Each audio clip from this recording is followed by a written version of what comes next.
True. Today we are doing a couple of different things. We'll have to see how it goes, but we're just hanging there with me. We're starting our afternoon segment of crafting. We didn't have lunch today because, I don't know. Randy and we had like a really big breakfast of like eating up old cheeseburger patties from in the freezer. So that like stuck with us. But anyways, let's see. I'm trying to find my own channel so I can click on these things so I can see the chat. There we go. All right. So first things first. I wanted to show you guys what you can expect in your 2026 May. That's this month. Craft along kit. And there's a link down in the video description of this live stream to where you can get your own kit if you're interested, and where you can find the craft along project. That way, if you just want to use the materials that you already have in your own craft room, or if you want to shop for them yourself, you can still follow along with the free tutorial. And this month's kit the focus is polymer clay. And the project is sculpting a polymer clay and crystal mushroom that includes a little cabochon. So this is an example of the little packet that you'll get that you can see has a teeny tiny crystal, has a big crystal, and has 3 little cabochons, and then like 5 head pins and a bail. And then you also get a full ounce of glow-in-the-dark Primo Sculpey polymer clay. Hello! Hey, Amer. How's it going? How has your week been since we saw you? It's been since Monday. It's been a really good but busy week here on our end. We still have a mild affliction of bees. Just in the backyard. The scouts are still hanging out from where the bees got rehomed because we got swarmed by a big old, it's like if you took one of the hemispheres of a beach ball size swarm of honeybees, and it was very cool. Good, busy, stuck at work waiting to get home. Right on. Well, I hope you have a safe drive home. I'm just getting some coffee into my body, and it is quite good. Oh no! I spilled coffee all over my desk.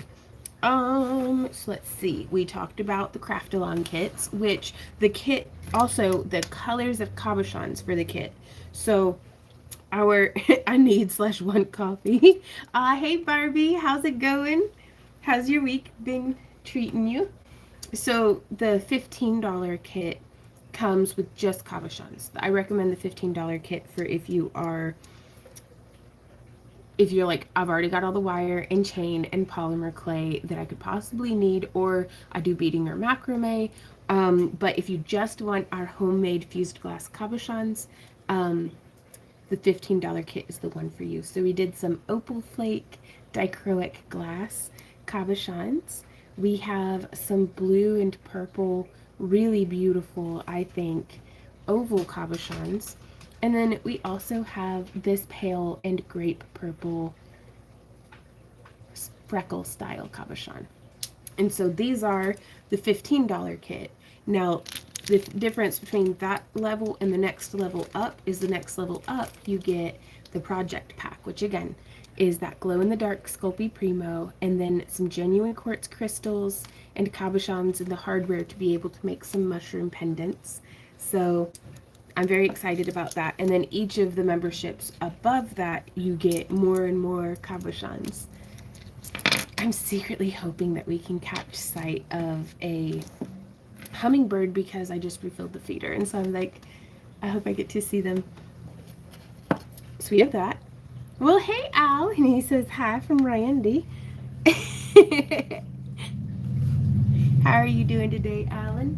So we also have a new shop update for you guys this week, and that's something that I'm really excited about because last week, y'all, we had a sold out shop update, which blows my mind. So we were going to do jewelry this week, but I hadn't gotten a lick of jewelry made since last time I saw y'all. So I grooved some more labradorites for you guys, but then we also delved in. I was like, I have too many of these dichroic glass. I have to share some.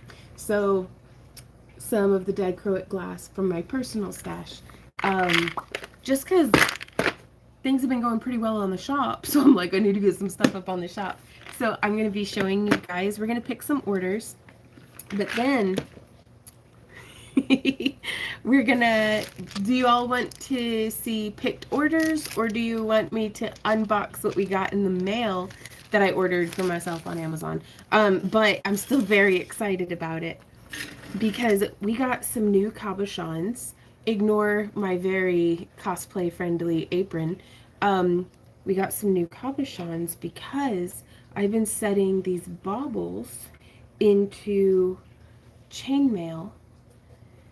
And so it's going to sit like one of our scale mantle, like scale shoulder mantles. Unbox, please. Okay, Tracy.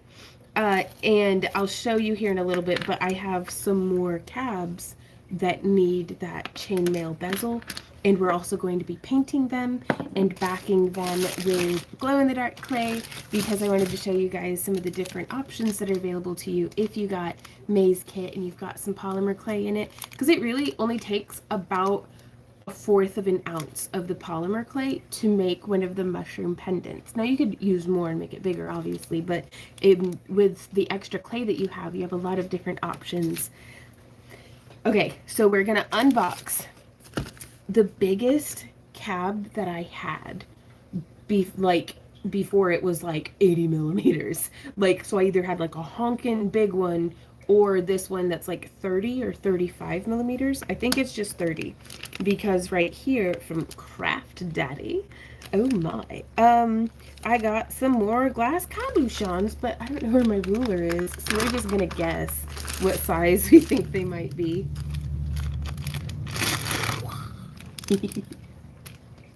Why not? You know? Ooh! Now this is the very first time, you guys, that I don't know why I'm clicking like it's an ASMR video. This is the first time I have ever gotten a canister of cabochons, and I wonder how they ship. Like oh, they're just all in a big bag. Okay, I'm gonna leave them in the canister. The bag tore immediately, but that's fine. Ooh la la! Look at that big old cabochon. So as somebody who makes a lot of my own glass, blah, blah, blah, blah, blah, blah, blah, blah. I'm sorry. Focus. Okay. As somebody who makes my own homemade fused glass cabochons, there are some key differences as to why I buy these ones instead of making my own clear ones. Well, hey, Hannah, how's it going? Hey, Ava. So first off, the clarity, you can see this has no bubbles in it. It has a little bit of, I can't tell if it's got a little bit of scratching. These are not the highest clarity, at least this first one that I grabbed. It'll be fine, but there's no bubbles in it. Whereas my homemade glass has lots of bubbles. Now you'll need to ignore the very pretty dichroic glass flakes, but you might be able to see like it's got bubbles. They look like, I think they look like little champagne bubbles. So that's one of the big key differences between why I don't cook my own clear. You know, whenever, I mean, I could, but it'd have bubbles in it. And since I don't yet have lapidary equipment for doing my own cabbing work, I don't know if you can see here the difference. The difference between the girdle, the bevel, this edge part of the stone, you can see this one has a really narrow taper. Like it's not too narrow, but it definitely tapers off right here. It's a pretty like cute angle. Whereas this one here, it's not a perfect 90 degrees, but you can see that is significantly more dummy thick. Like, let's see if it works with them side by side like this. Yeah, so just being able to see the difference in the girdle shape. I can't wait until I can get this shape with my homemade glass cabochons. But I think I think it's going to be necessary to have lapidary equipment, and I'm really interested in y'all's thoughts on that, because I think I'm suspicious that I'm just trying to convince myself to buy lapidary equipment. So everything, I'm like, oh yeah, this is why I need that Cab King, I tell you what. And it's like, do I? I don't trust you, Vaughn. I want to be able to taper it down.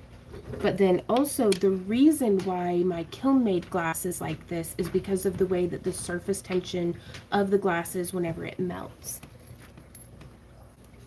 Randy just came to steal some of my rings. Just one. Looks super adorable and beautiful. Oh, well, thank you so much, Enta. The blue flowers suit you so well. Well, thank you. They're my favorite. I keep seeing birds, but they're not a hummingbird, so it's okay. It's okay. Hola and goodbye. Heading to work. Hi and bye, Tim. Have a great day at work. Yippee! Hey, Sarah. Happy Friday. Ooh, ooh. Oh, no, really? Tracy says, first time I laughed all week. Well, I am very glad to share some giggles with you, Hannah. Not Hannah. Tracy. I'm sorry. I was reading Hannah's. Hi, Vaughn. Hi, chat. My two brain cells are struggling.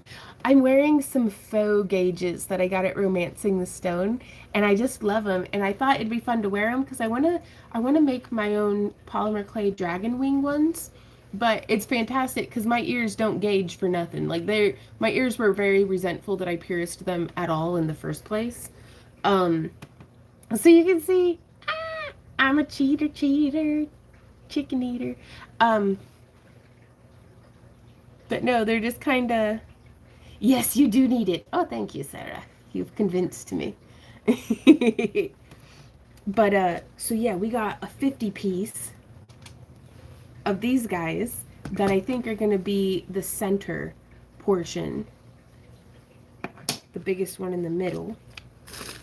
All right, and I'm kind of digging the canister, except for it makes me mildly insane because I want all of my organizational systems to like match, and they don't.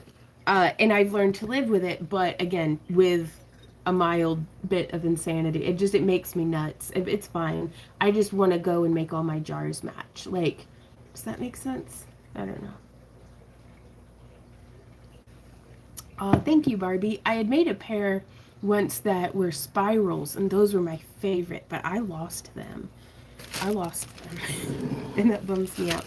Okay, so now, more ASMR noises. We have more Craft Daddy, 50 pieces, but I think this one's in a smaller size. And do I not have any scissors? We're gonna have to use our teeth. No, here we go. We use scissors. Don't use your teeth.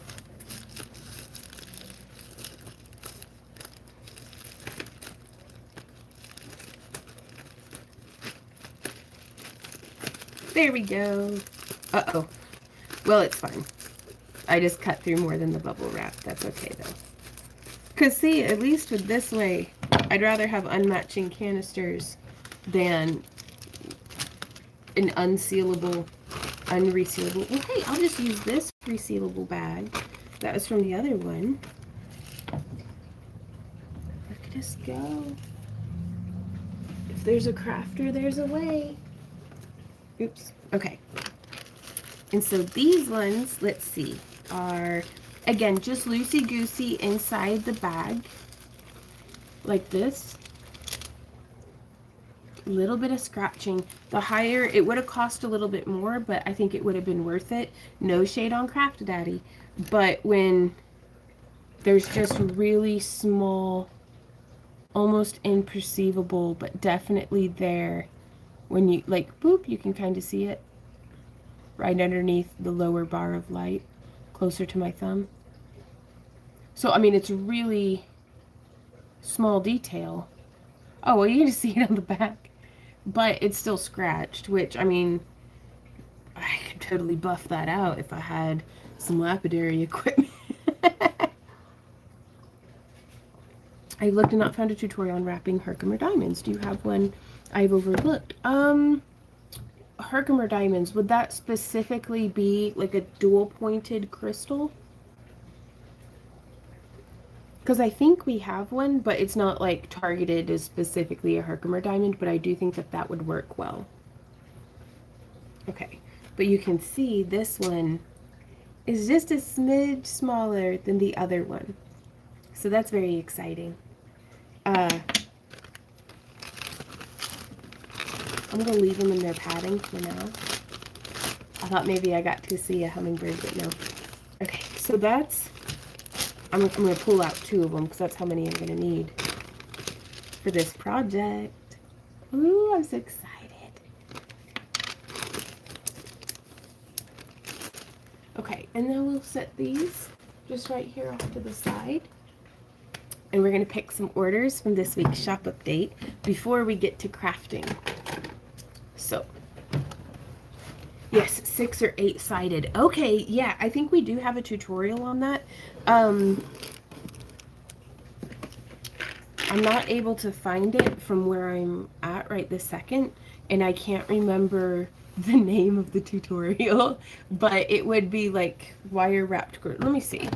I can do this. Okay.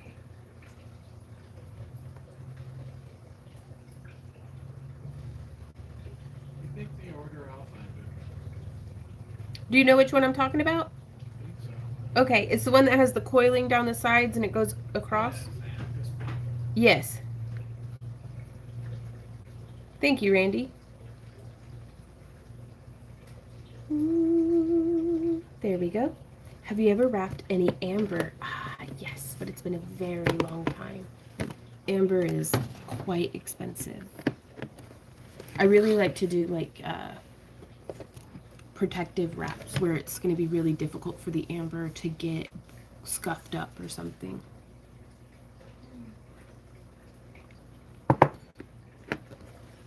Well, this one's close.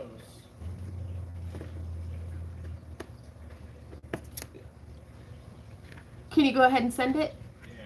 Because is it on a cabochon? No. Okay. Alright, so first one that we're going to be picking out is A59. Well, hey Carlene. Says you are such an amazing teacher. You got me obsessed with painting dragon eyes on those cabs. Oh, that makes my day. So let me show you guys real quick before I start picking orders. So, okay, just trust the process. But this is my dragon costume. Do you see? It's gonna be awesome, I promise. But I'm making myself a deep sea dragon, and like this is gonna be the mantle, which I'll be wearing across my shoulders. I still haven't completely worked out the chest plate yet, but we'll get there. But I'm making a big dragon headdress that's all ocean themed, so like starfish and barnacles and coral reef vibes. Now I forgot to get the wiggle snakes from Hobby Lobby, but we'll figure that out. But I'm going to be painting more dragon eyes is what made me think of that. But I'm doing the baubles for the mantle on that dragon costume today. Do what? We need to go back to Joplin soon. Yeah. Maybe tomorrow morning. Maybe. All right, so I'm looking for A59. So yeah, all of the new cabochons this week are either homemade fused glass that does not have a groove in it but can have a groove added if that's your cup of tea, or they're like this one here, A59, which is one of our grooved gemstone cabochons. And A59 is just the item number. We do a different letter every week. But whenever like last week, we sold out. So we got to do A again. It would be a dream come true if I got to be on A again pretty regularly, you know? So there's A59. We've got A51, which these long ovals like this, I just want to wear them as like a fingering. Like, look at the flash on that, you guys. So we're going bye-bye to A51. It's going off to its new home. And if you're in a shopping mood and you find yourself at backtoearthcreations.com, our online store, feel free to use coupon code HAPPYCRAFTER to get 10% off of your order. We still have quite a few of our homemade cabochons as well as our grooved in-shop cabochons. I hope we get to make our own gemstone ones one day, but we'll get there. Okay, A43. I'm not going to rush my journey just because I'm excited about where I'm going. This is another one that I think would just make a fantastic ring or pendant. Look at that beautiful flash. Oh, that's exciting. Ooh. Really? The Herkimer diamonds are from where you're from? Amir. Let's see. Up next, we've got A33. This is one of the marquee cut. Hey, Gamnet. Hi, Ron. Can you please tell me what the purpose of the dragon stuff, of all the dragon stuff, is used for?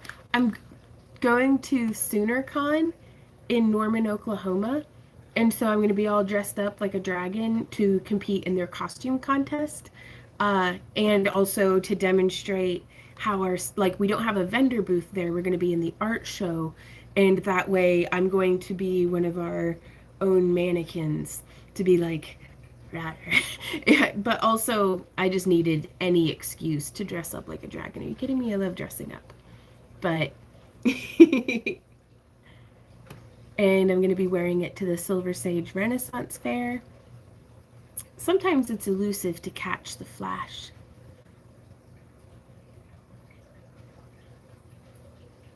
There we go. That's a really pretty one. That's A33 going off to its new home. Hey Peggy, how's it going?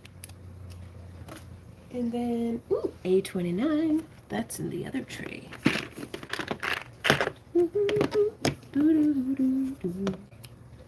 A29. Oh, that one's really pretty.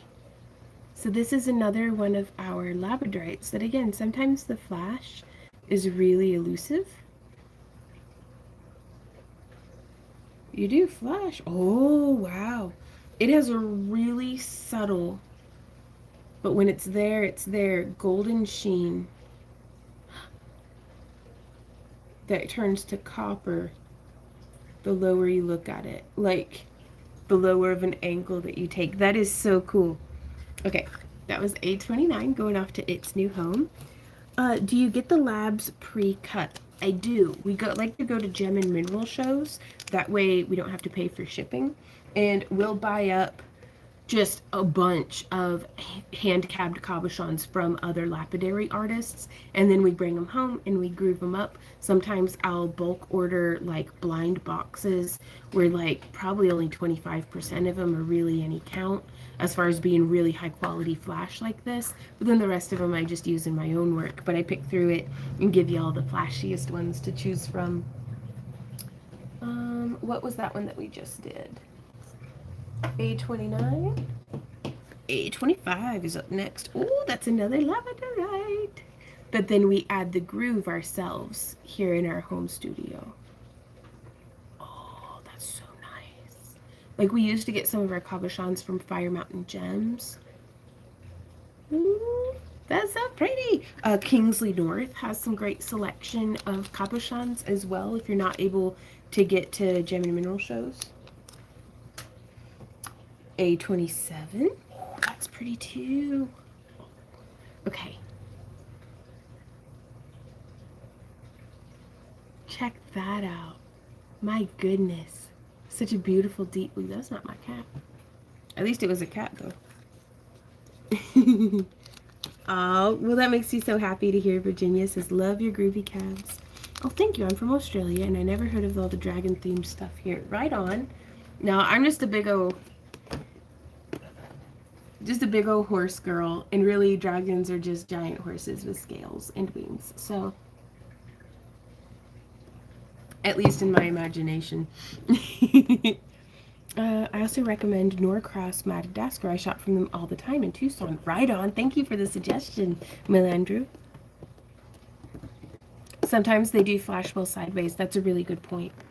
Have you seen labradorite that is not reflective? I got a bracelet for Mother's Day, and I think it may have been mislabeled. Ooh, if Peace Wolf were here, I think she'd know the name of it. But there is a labradorite that is technically labradorite, but it is not. It does not have the flash. It's kind of like the matrix of what you would have found the flash in. But and it's pretty beautiful just on its own. But it's more of like a very like almost like dark bluish gray moss agate in texture, almost, at least in my memory. But larvacite, is that what it is? And some of them are more gray, some of them look almost, almost almost like a black quartz or something. So larvikite. Okay, we did A27. Yep. Ooh, A13. That's another one of the marquee cut that again has that really nice grooved in there. And you can use, I recommend 20 gauge wire if it's your first time wrapping a groovy stone, just so it's the easiest. It's the easiest and like perfect.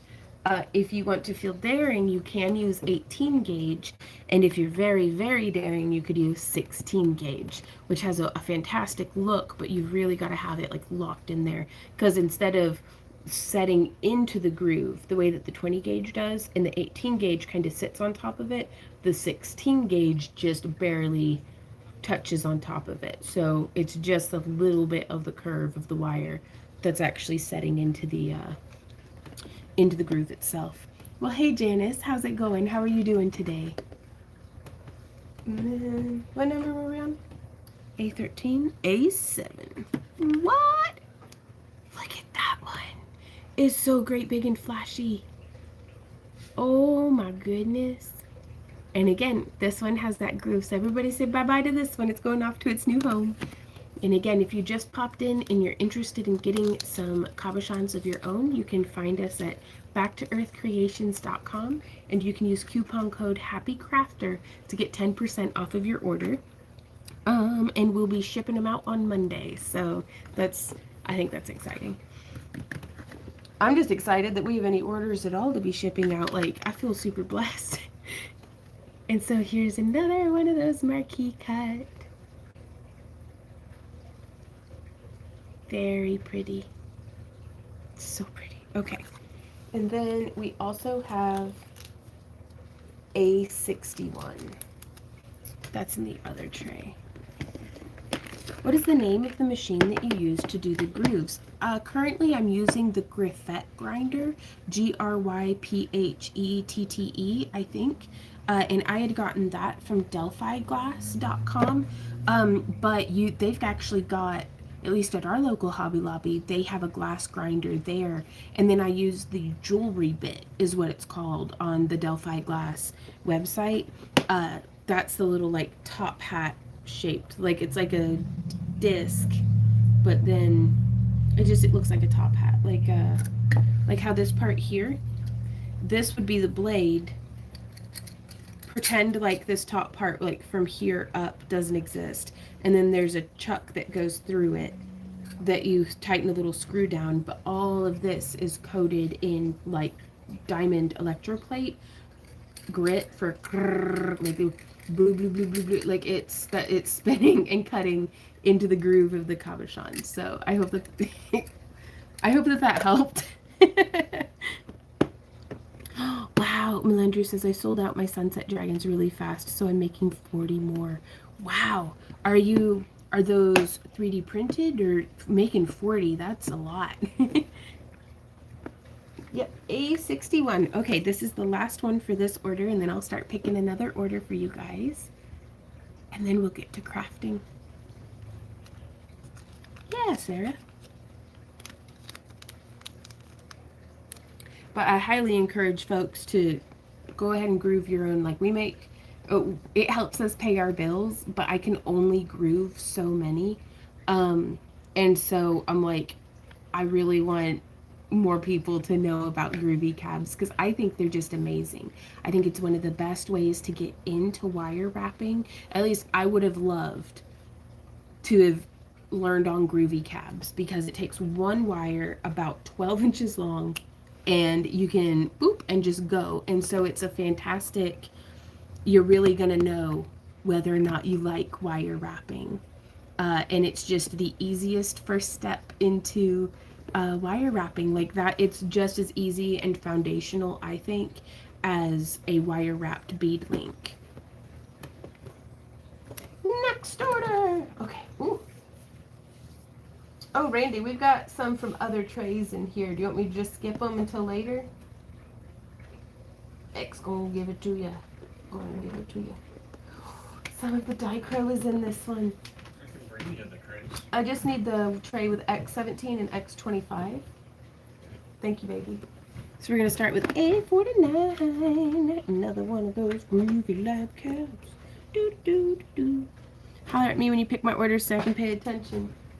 Well, Barbie, you're up. So here is... There we go. Oh, look at the strata in that. It's just as blurry in person, too, I'm sure. Oh, man. That's A49. Thank you, baby. And then we have A37, which is another really beautiful labradorite.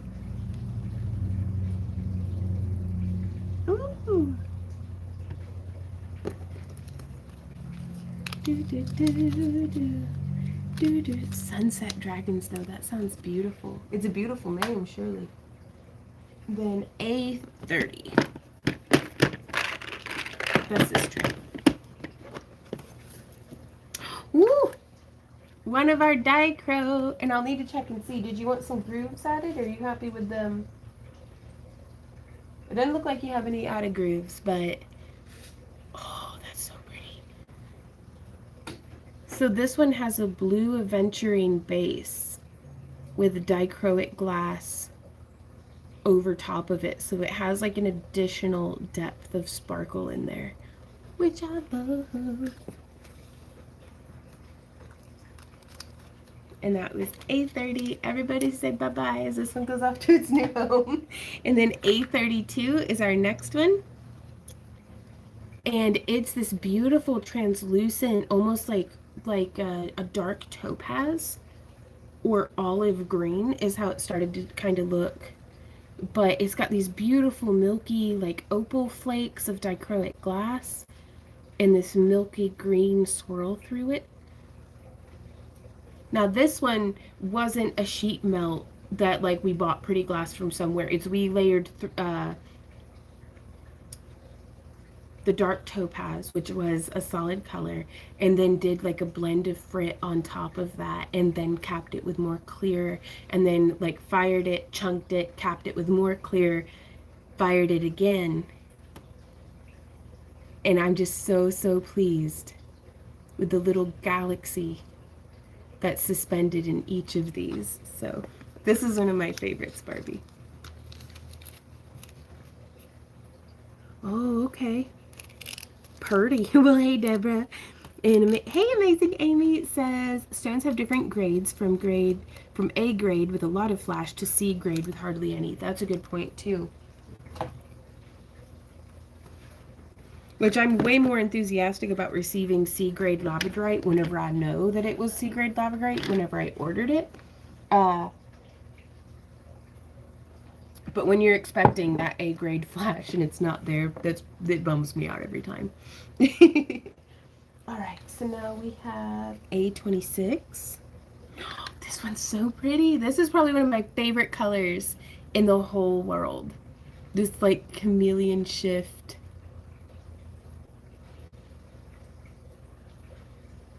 I just love it. I just love it. Ooh. A26. Do do do do do do. Ooh. That's a really cute size too. Okay, up next we have A19. Ooh, this is another grooved labradorite cabochon. Is anyone else playing bingo?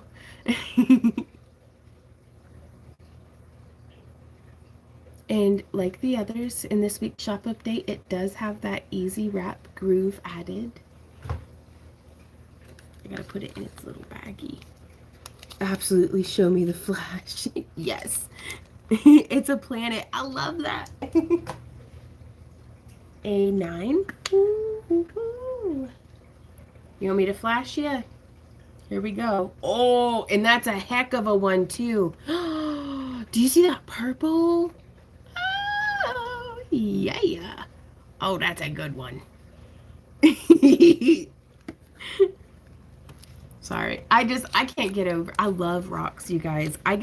Thank you for being here and hanging out with me because I'm getting to live my dream job today, right this moment. I get to just look at rocks with you guys. Like purple. purple. Okay, that was A9. We're looking at A1. That one's got the sauce. Flashing coming. Oh, that copper. No freaking way. Now, the orders that we're able to pick here in the live stream are the ones that were actually placed yesterday by our Happy Crafter Club members and our YouTube channel members. So thank you to everybody who placed your early orders yesterday. And also, I hope you took advantage of your 20% off coupon as a club member. And but yeah, well, it's usually on Thursday, but every week, whenever our shop update goes live, our YouTube channel members and Happy Crafter Club members are the first ones in line to get the notification. That way, you get first dibs on the A1 sauce. Like, that was a really nice one with that coppery flash, and the one before it with the purple. Like, that's cool.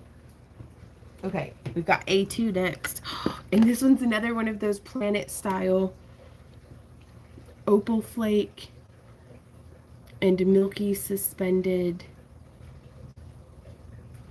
wisps of green. And we achieved that with clear coarse grade frit sprinkled on top of a, like, kind of smeared around. It's not apple blossom. It's not apple blossom, but it's like green apple or something. It's a fine, like a powder frit. That's how we get those wispy clouds of green. And it just kind of gets capillary action as the cabochon, as the glass melts and puddles out. The powder liquefied first, and so would kind of pool and attach to the other.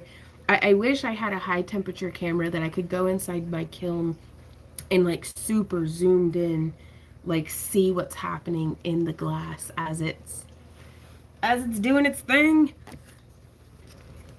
I got a shirt that says, "Not all who wander are lost. Some are looking for cool rocks." Yes. I love that. A44. That's in the next tray. Oh, hey Karen, how's it going, Mama K? Rocks, right? Rock. A44. Oh, now this is another really pretty dichroic glass. Oh, do you see that? That crackle texture?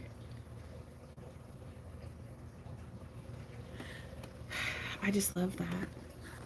That's some of our homemade dichroic glass. And also, I want you to be able to see it from the side. And as usual, the camera just doesn't do it justice, but the little world that gets lost in there.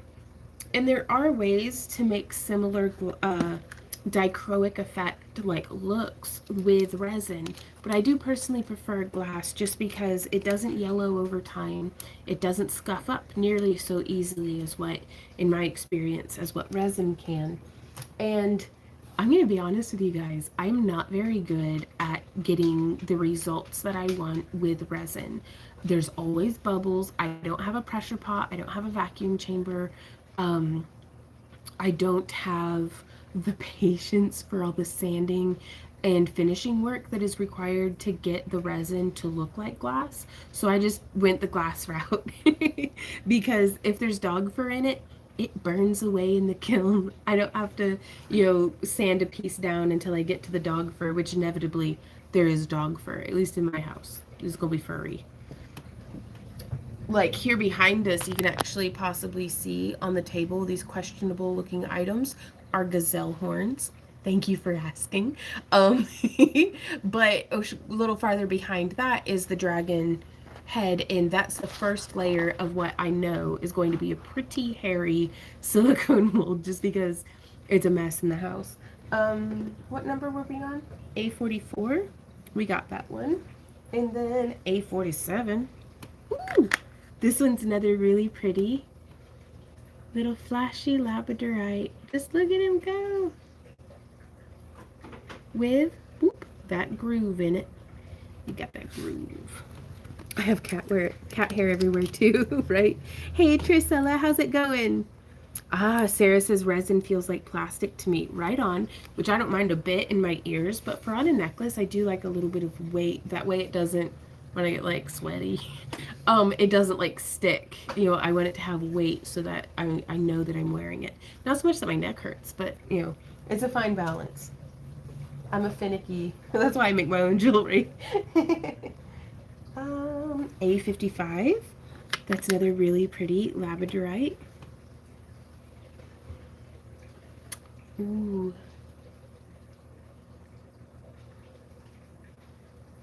Let's flip it. Maybe it'll be less blurry if it's upside down. Somehow it worked. Oh, there it is. Gosh, it's pretty.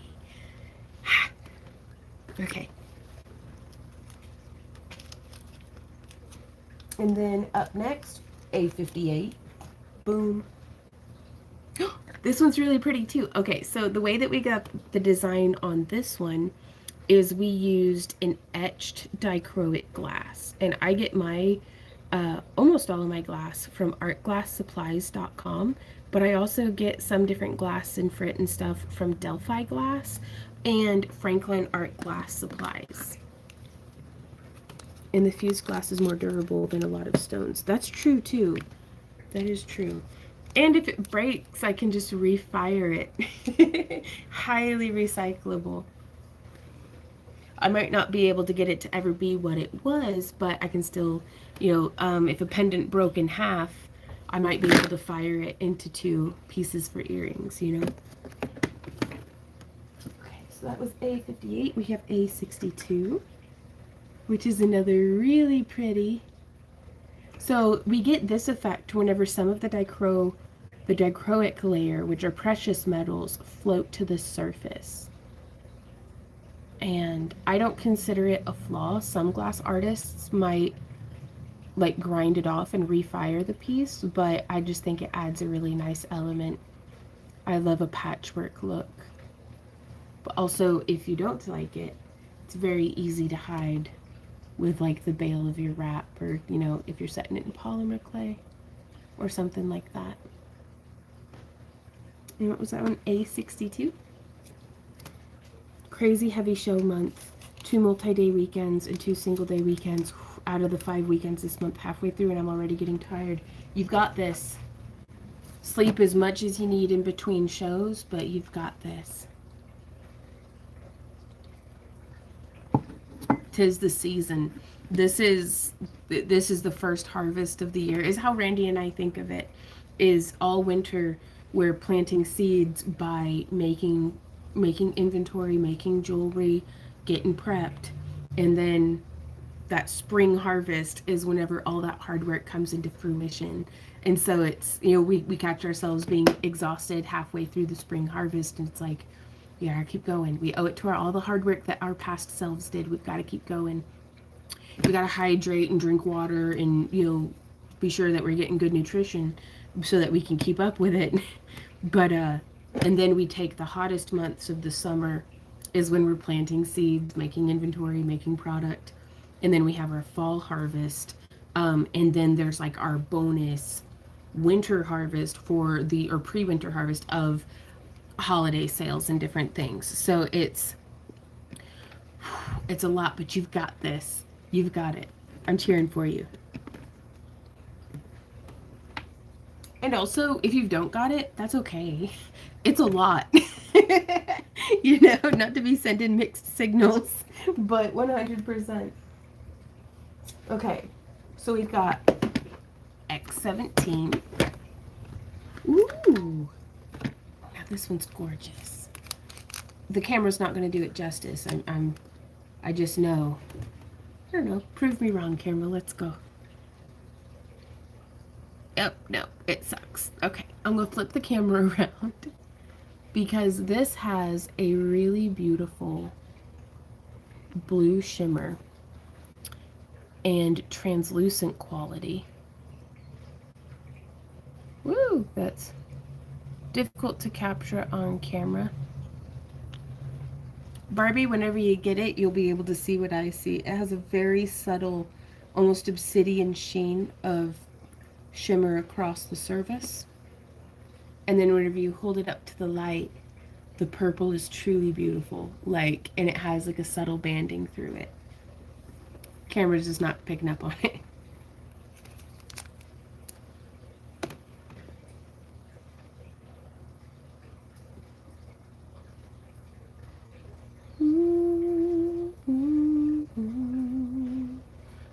There we go. And then X25. Ooh, and that one matches it just perfect. I wonder, are you going to make earrings out of these?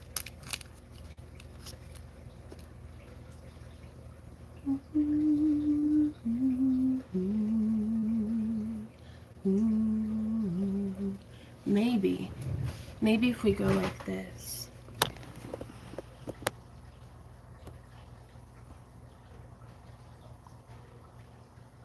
This is my cabochon. Do you see? But yeah, so that's... It didn't capture the color, but you get to see a little bit of the texture that's in there. I was so hoping it was purple based. It is Barbie. And there we go. That's our orders picked. We might have had more orders come in, but Randy hasn't brought them to me yet. But that means that if we didn't have more orders, that means that there's lots for y'all to shop from at our shop, backtoearthcreations.com. It's linked down below. And be sure to use coupon code HAPPYCRAFTER to get 10% off of your order. And I'm also going to take this as an opportunity to shameless self-promotion. These are the project packs for, what month is it? May's craft along kits. The project is a polymer clay mushroom that has a crystal in the bottom and a little cabochon set in like the belly of the mushroom. So you get one big and one little cabochon, and then a big and a little crystal. There we go. And then 3 little cabochons, 5 head pins in a bale, and an ounce of glow-in-the-dark polymer clay. And there will be instructions on how to bake it in your kit. And then also, depending on what kit you get a varying amount of these cabochons. The 15 and 25s, like the $15 kit, gets just the cabs. Also keep in mind, you guys, I feel like I shouldn't even say this because it's all coming from within me, because nobody has been like, your kits are too expensive, except for me. I'm like, God, I can't believe, like, would anybody even pay for it? Like, I'm blown away every month when we have people still getting the kits, because I'm giving it everything that I can, but I have imposter syndrome so horribly. But $5 of it goes just to covering the shipping. So you're really paying $10 for these, and if you check out the cabochons on our website and see how much we sell them for, it's a really good deal. Especially for usually this cab alone, we sell for $12. So, and for the past couple of weeks, we've been having, selling out. So this is the logic that I have to verbalize to counteract the negative thoughts that I have. But so just speaking it, it's like, this is what happened. So here's reality. So Vaughn, stop being an imposter. Have imposter syndrome. You're doing great. Keep going. Bitch, you're doing a good job. Kind of stuff. Oh, right on. Well, thank you for saying so, Sarah. But the $25 kit gets the 3 cabs plus the project pack.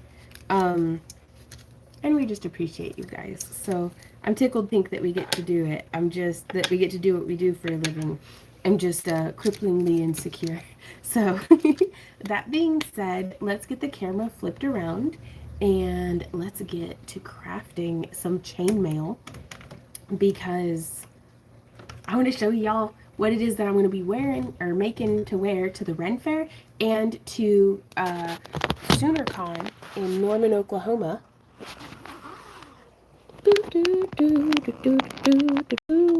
So if you're weaving along with me today, we are using 18 gauge 3/16 inch rings.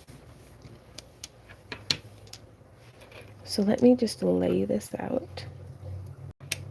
Okay.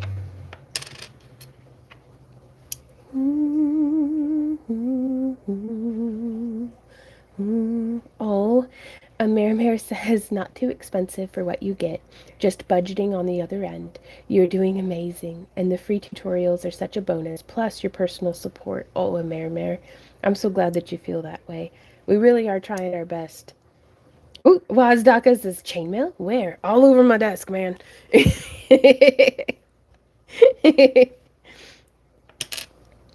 All over my desk. It looks like I chainmailed myself. Okay, so this one's a little bigger than that one. But yeah, today I'm going to be demonstrating how to weave the dreaded half Persian 3-in-1. Are these two the same size? These two are the same size. Was this one a little bigger or a little smaller? I don't remember. I gotta touch them. It is a little smaller. Okay. Oh, well, thank you.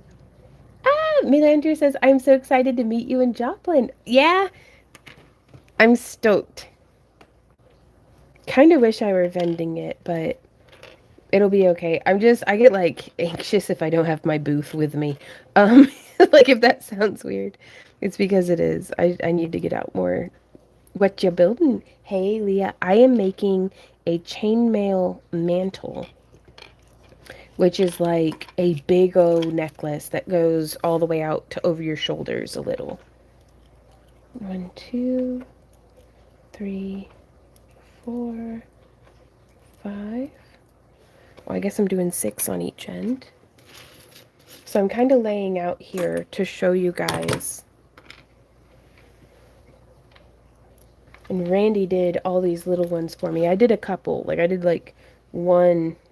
I did one of the smallest size.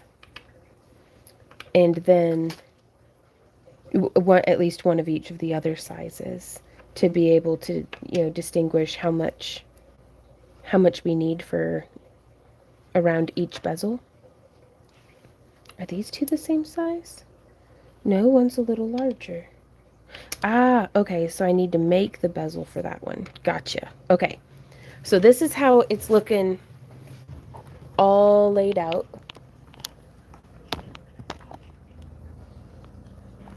This is how that's looking.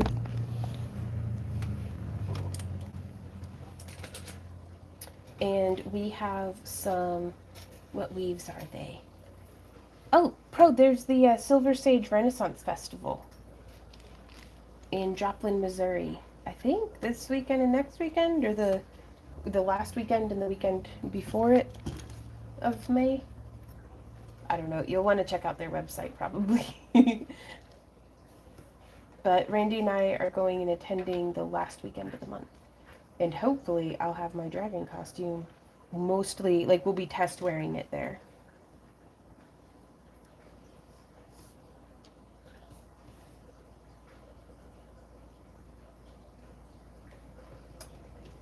Just to see, like, how it holds up. The last weekend of May and first weekend of June. Well, there you go. Thank you for the correction, Melandrew. Sarah says, wow, look at them all, right? It's so much, they're so pretty and I love them. So this is the necklace portion.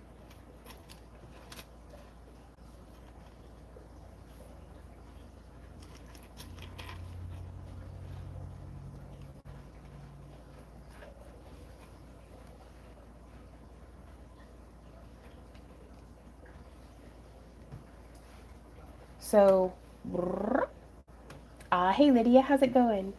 Rose is cool. We need to get together soon. Miss y'all. Right on. Well, Randy and I are going to be at the Joplin Ren Fair the last weekend of May.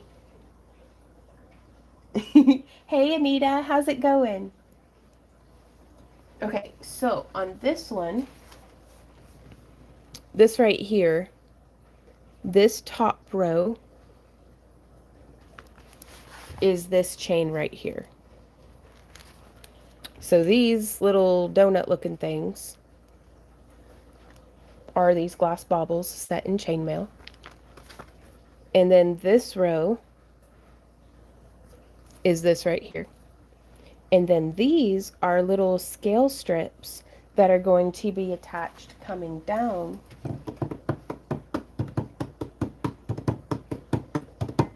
The chainmail weave that I've used on all of this so far is the half Persian 3-in-1. Here on these rows, we used 16 gauge 5/16, and on the baubles, I'm using 18 gauge 3/16. Mary says, I love seeing your plan on paper and we get to watch it come to life. It's alive. So first things first, I need to get, let's see. Let me show you what the scale mantle itself looks like.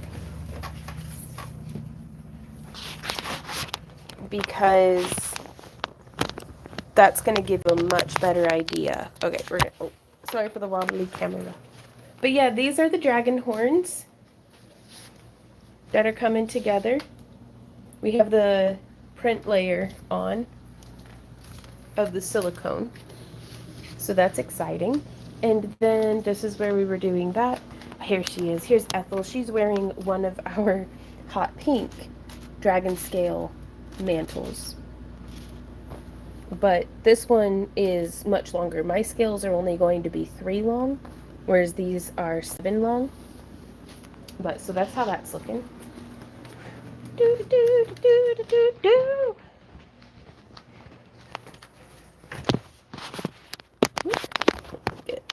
Get my phone crammed back into the tripod. So if you're going to the Ren Fair, does that mean you won't be at Tremendicon? Which weekend? When is Tremendicon? I thought Tremendicon was this weekend. Oh, Anita. I don't even know when I am right now. Like, what year is it? I hope it's a Friday. It should be because I'm live streaming, but beyond that.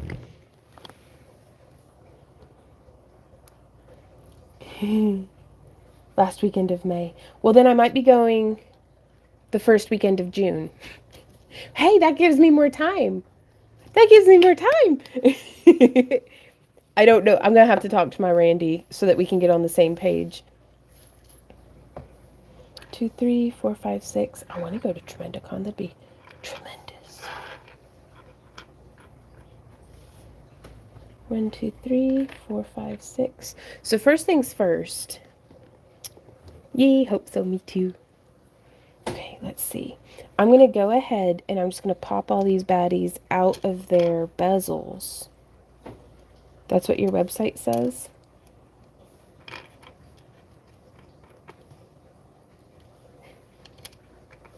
My website's been wrong before on many an occasion. We do, Anita. We do. That would be so cool.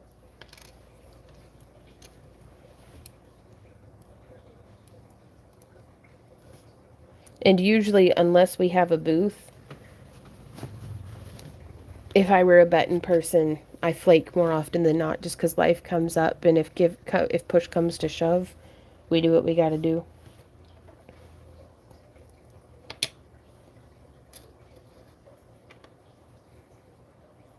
Ooh, Emily, that's a really good question. It says, what's your favorite and least favorite weaves that you have done?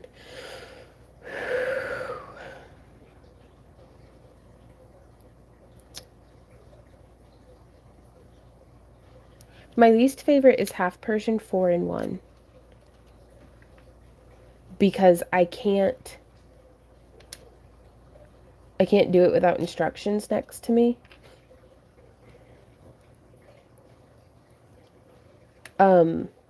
And joining the ends of it, I don't even think.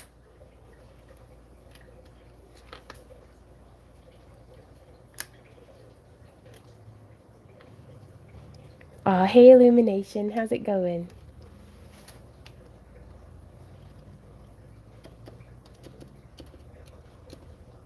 But yeah, what's on our website is not holy writ. Like, I understand that, yeah, I am trying to be professional and, you know, make like a schedule and stuff, but I mean, life happens, Milandrew.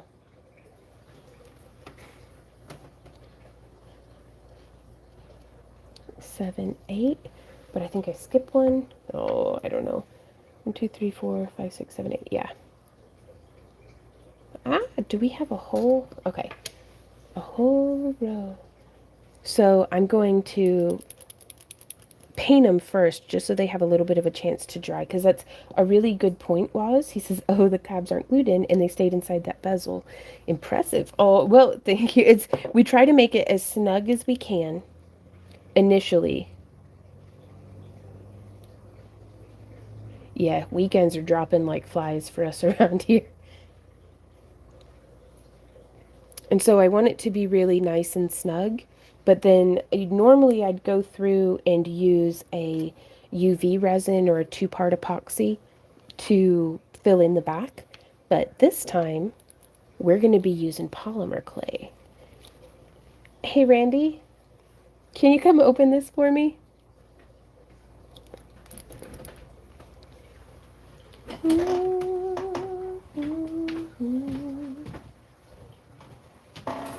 It's toy with a tiger. Oh, did you get it? No, that was my thumb. Is your thumb okay? Mm-hmm. Thank you. You Yeah. done with this? Yeah, I'm all done with that. He saved the day. All right, on Barbie. Thanks for popping by. Okay, so I'm going to very lightly be overcome by fumes. Okay, so it's going to be faster to just do a base coat. And then, oh, uh-oh, I should have had a paper towel first. Randy. Oh, he's already busy doing something else. It's okay, past Randy has me taken care of. He already had some paper towels. So I just paint it, press it, peel it, smack it, whack it, pull it. Bye, Barbie. And so that gives us a really like sheer kind of textured. I'll show you what we're going to be doing with that in a minute.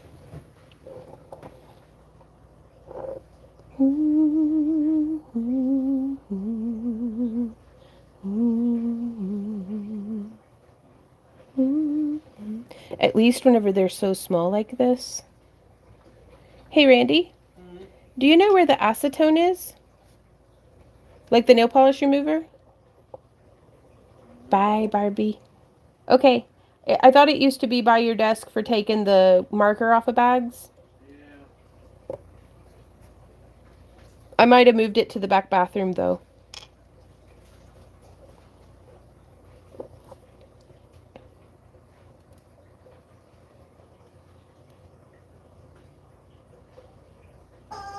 Ooh! Sorry, Randy squeezed my chicken. So I know it looks like I'm being super wasteful, and it's because I am, but... Ooh, Emily says, out of the 3 weaves I've done, my favorite is a tie between Byzantine and Persian 6-in-1. My least favorite is European 4-in-1. Right on. Oh yeah, I never finished talking about that. I think, but I still like half Persian 4-in-1. Like, and that's the tricky part of that question is I really do like. Thank you, baby. Do you have any Q-tips? Okay.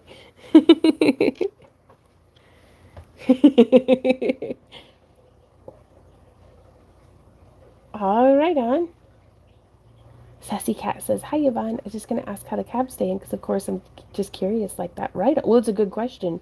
And it was something that, you know, it's a bit of a pickle, you know, if you want to keep it in there, but you don't know how. And so I think whenever we first got into chainmail, that was my biggest, like, obstacle was learning how to weave and join half Persian 3-in-1.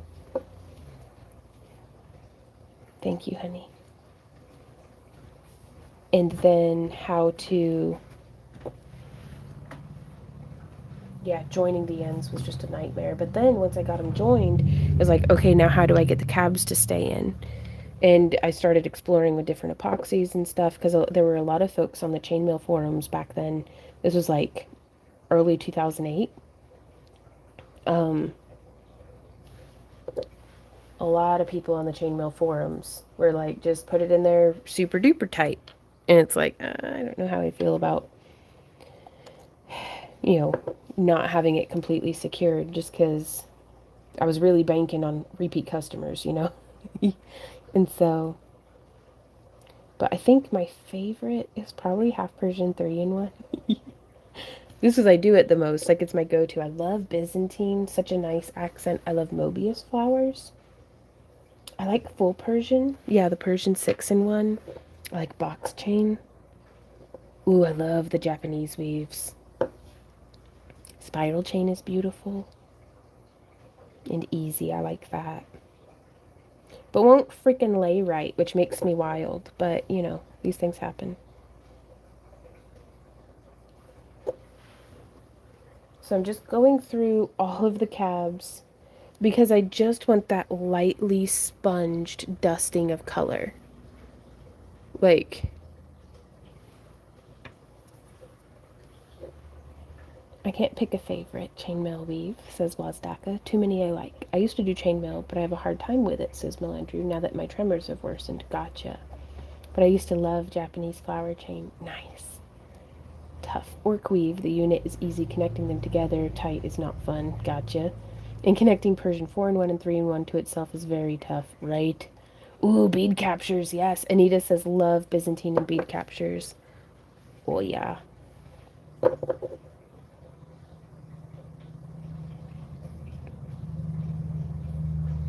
So I just want that kind of paper towel stamped texture. But, I mean, granted, now that I'm saying that, I could be using a purposefully textured napkin or something. But I just wanted that gentle little, like, sploot. Ugh, the fumes. I really like Celtic Visions as well. That's a really nice weave. But I think for every weave, there's a purpose. There's a porpoise.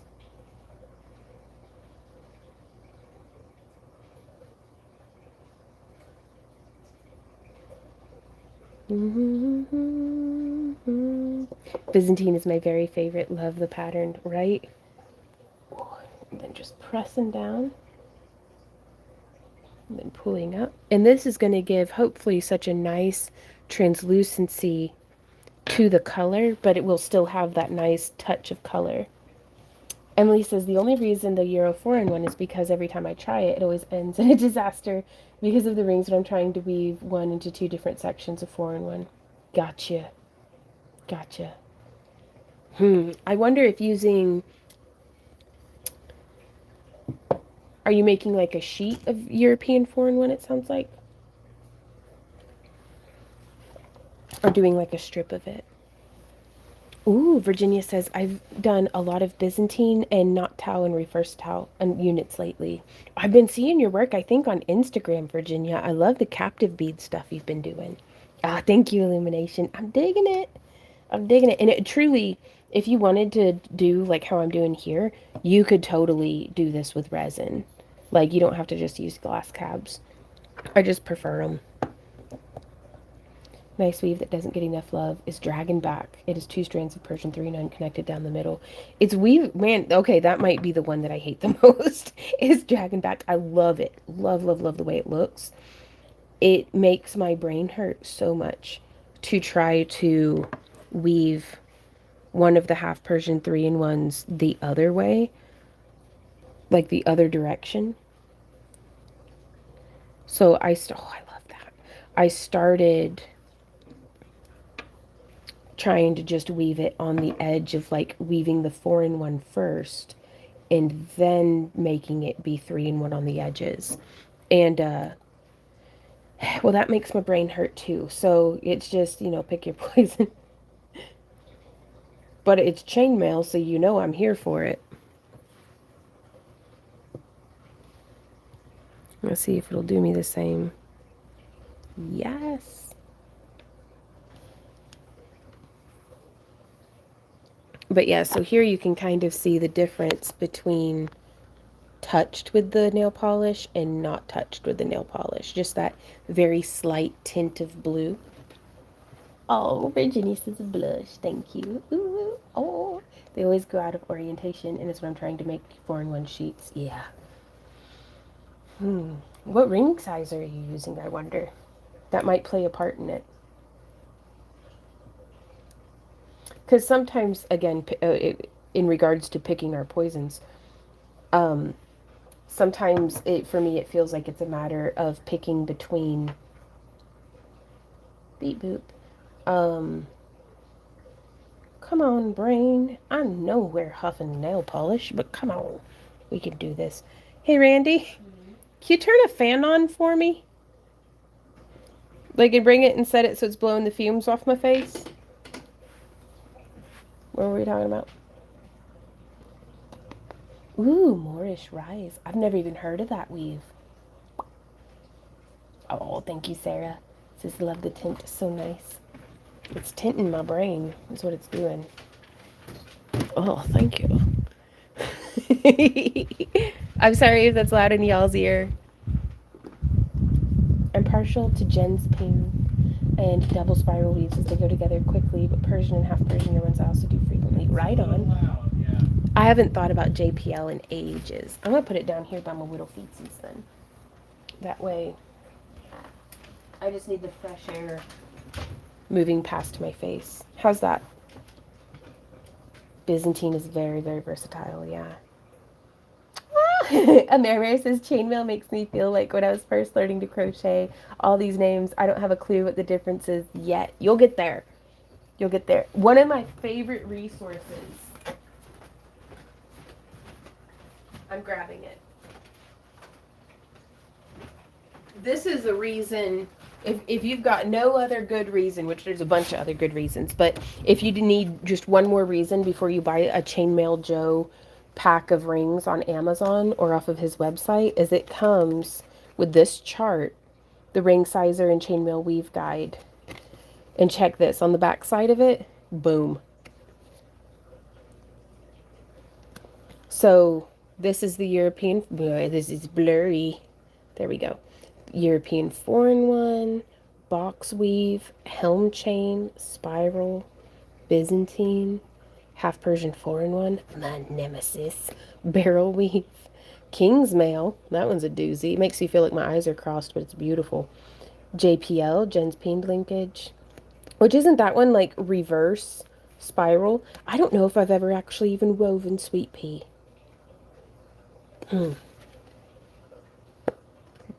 Vipera Beerus. That one's really pretty. Kinged. Oh, that's where the rings are doubled up. If you're able to see. Full Persian, round mail. Oh, I haven't thought about inverted Turkish round mail. Is that the name of it? Or round mail captive, or Turkish round mail captive. I don't know. I used it a lot in the chainmail chandelier, and I really liked it. Dragon scale, that one's really nice. Never woven elf weave. I should fix that. Never woven orc weave. I should fix that. Dragonbacks is really nice. Celtic Visions. Candy cane. I've never woven that either. Well, shoot, y'all. Am I even a chainmailer? Yeah.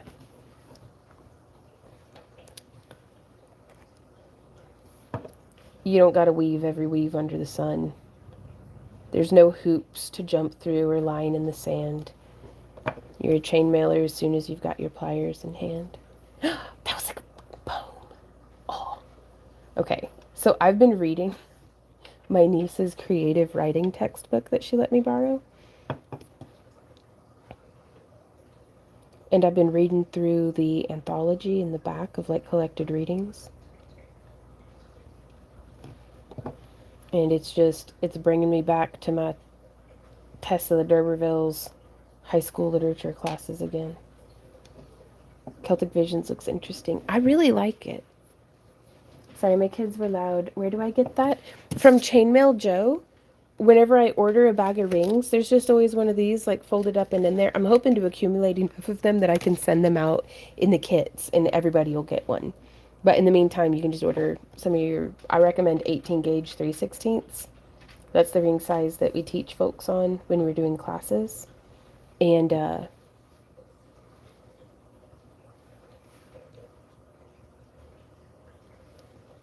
such a nice little. And you'll get a little sheet of your own.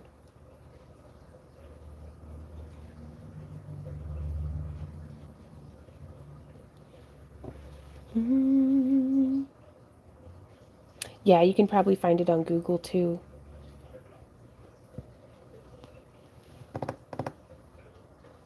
Ooh. Waz says Celtic Visions has a variation called Odin's Eye, which is also very nice. I've not heard of that. Those charts are great. Just email them and they'll send you one. Oh, right on. That's very cool. I'm going to be honest. I love the postcard. I'm kind of tired of always having to have... I'm usually using my phone for watching or recording something. So I kind of like having just like a book on hand or something that's like card-sized on hand. But,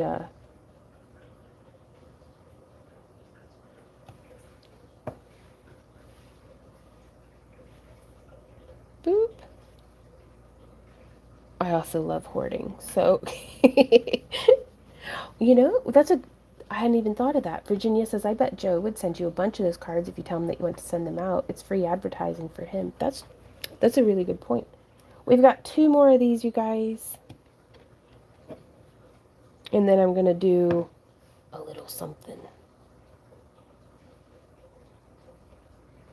Just to make it like kind of like chef kiss.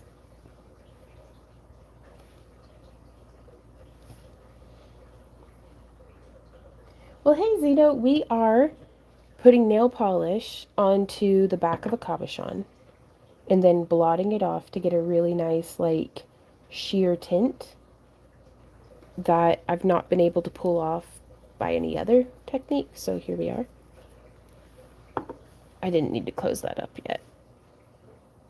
Oop. There we go. Just a tiny little bit of blue, but it gives a nice little sheen of the color. And it's also going to give us just a little bit of tooth. Sad that Chainmail Joe hasn't had the multicolor ring kit in a while. Now I have to eventually go through all of the colors to figure out which ones need more of my projects. Oh, yeah. I wonder what's up with that. So I'm not going to do it to the wee bitty ones, but if this is 40, 35, 30, 25, 20, 18, and 15. So on the 18 millimeter and up, I'm just coming through and stippling gently around just the edge.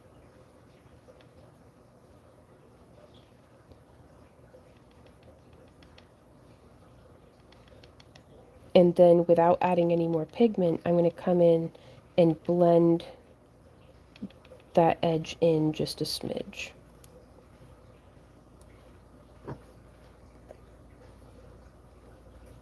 So again, taking almost all of the pigment off of my brush.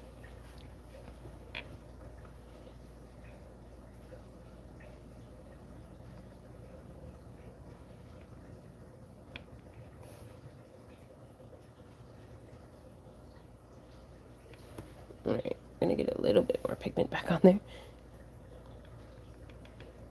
So now we're doing that 20 millimeter cabochon. So we're just darkening down that edge. You know, and I may actually go through, I may go through and do this to the 10 millimeters as well. We'll see. Or the 15s.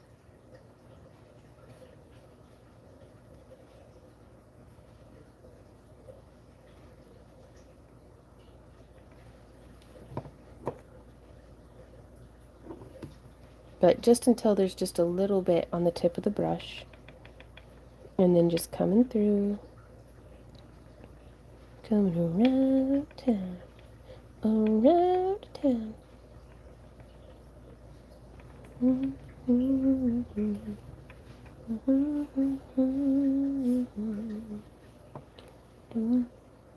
thank you, Lydia. Zeno says I'd be getting that polish all over my table, right? It kind of was. It was bleeding through to the back. This table is getting to where it needs sanded again, but yeah, it's perfectly normal if it gets on your table.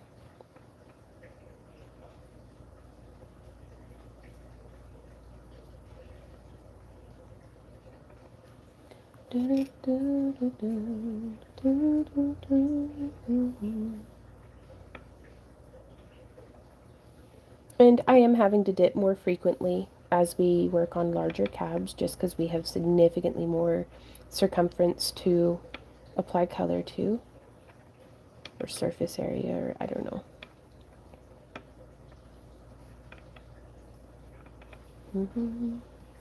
Now, I had asked Randy to bring me the Q-tips because I thought I'd be using some nail polish remover to really, well, we'll see.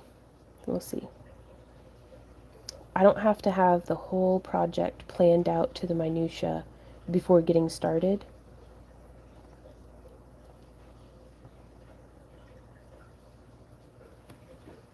We just gotta gather some tools and materials around us and then get going.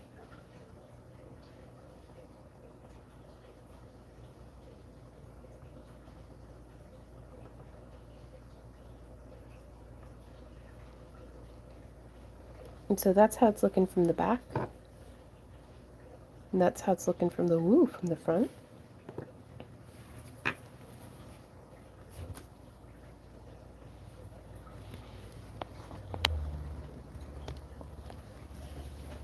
And let me know if you guys want a different camera angle or anything like that. Hey Randy, could you do me a huge favor and get the oven preheating to 275? 275. Oh yes.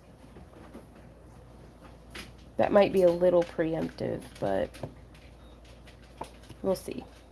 So by working in pretty thin layers, or hopefully pretty thin layers,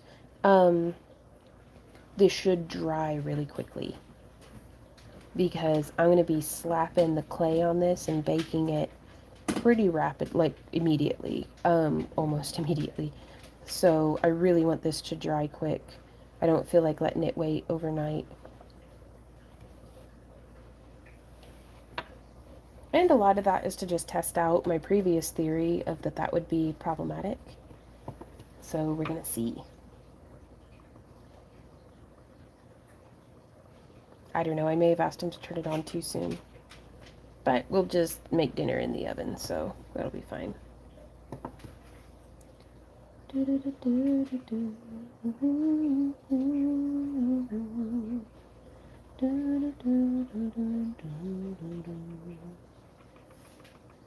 So trying to stick pretty close to the edge, but then just feathering in a little more gently. Oh, yes it would. Sassy Cat says those cabs would look awesome with color shift and clear coat over it. Ooh, I do believe you are correct. So I don't want to be adding too much pigment to these because I'm backing them in glow-in-the-dark polymer clay. That's actually going to be what I use to secure them into their chainmail bezels. So yeah, this was definitely a little preemptive having Randy start the oven for me because, well, I need to have the chainmail bezels woven before, I'd like to have all of them woven before we start baking them.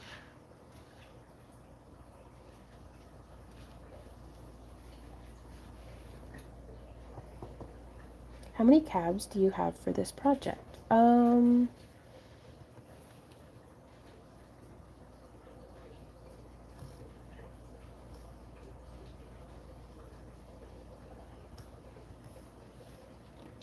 I don't know, like 24, like so far, 1, 2, 3, 4, 5, 6, 7, 8, 9, 10, 11, 12, 13, 14, 15, 16, 17, 18, 19, 20, 21, 22, 23. We have 23 cabochons for this mantle, which is essentially just a great big fancy necklace.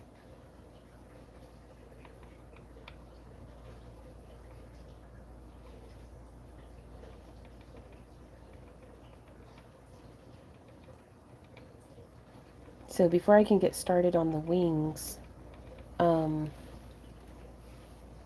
waiting on some fabric to come in.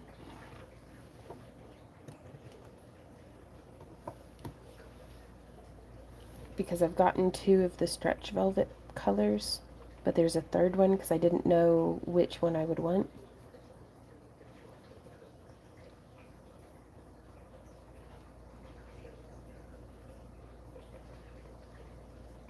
So I've got to pick 2 of the colors. One's going to be for the back side of the wings, and the other one's going to be for like the inside membrane of the wing. This curie is going to be awesome. Well, yeah.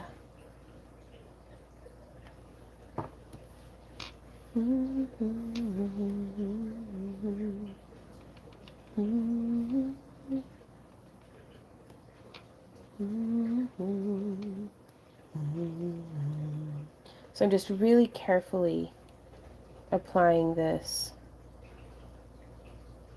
around the edges.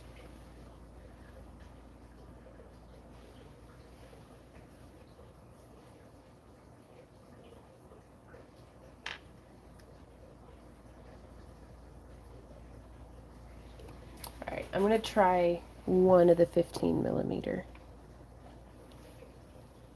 And then we'll be able to compare.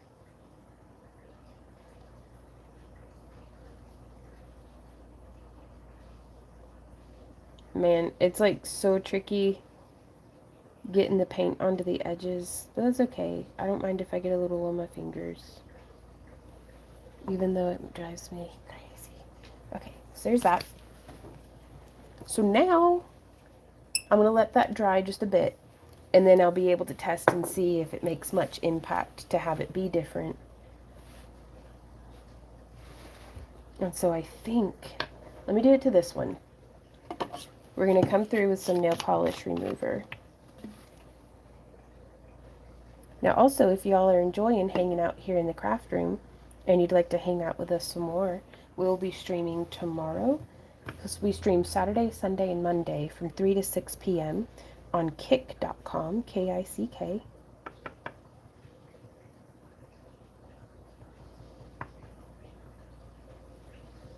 And there's no ads, there's multiple camera angles, all sorts of stuff. It's a lot of fun.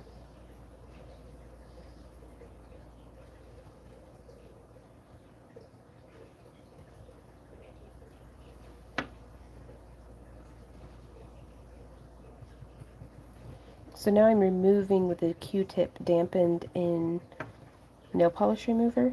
So like not, I don't even think that's pure acetone, is it? Is it like, it's got like coconut oil and stuff in it too, but it works all the same. Or so it seems.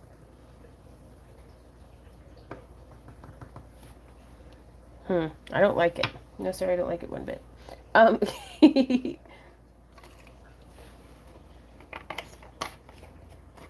So I do prefer the look of what we had going on previously. Boo. So what I'm going to do is I'm actually just going to remove almost all the way back to this edge of where that transition's happening. Now, I chose to do this on the largest cab.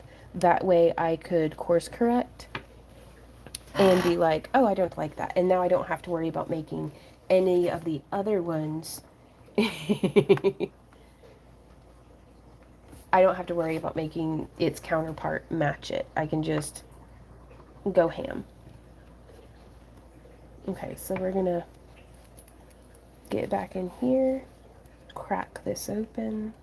glub it on all over the dang old cabochon. The whole thing. And quick as anything, all willy-nilly. Well, we gotta make sure we get it down into all the spots, though. Because the more layers we get built up, the more nooks and crannies it starts to develop. Because this is no normal nail polish. This has been aged by half a decade of sitting on a shelf, being like mildly dried out. And now we have even more of a gradient over to the edges. So I think that's pretty neat. I like it. It's chainmail time. But first, coffee.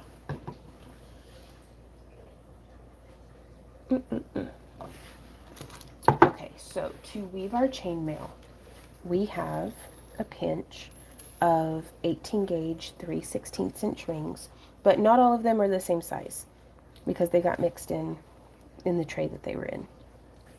So for the 15 millimeter cabochons, I needed 14 units, and I'll show you what I mean by that in a moment. So are y'all ready to weave with me? If you have any questions or comments or ideas, just feel free to chime in. Ooh, Kenzo says hi, and he likes what you're doing. Blue is his favorite. Hey, Kenzo. I think this is actually... Randy, is this your favorite color of blue? It's pretty close. It's pretty close? Kenzo has good taste. So I think for that one, did we have to do 15? I don't know. Just a work here. Okay. Was this for this one? Okay. Let's see how many this is. So whenever I count, I just hold my thumbnail over the one that's 1, 2, 3, 4, 5, 6, 7, 8, 9, 10, 11, 12, 13, 14, 15, 16. And let me count and make sure that this one is as I recalled.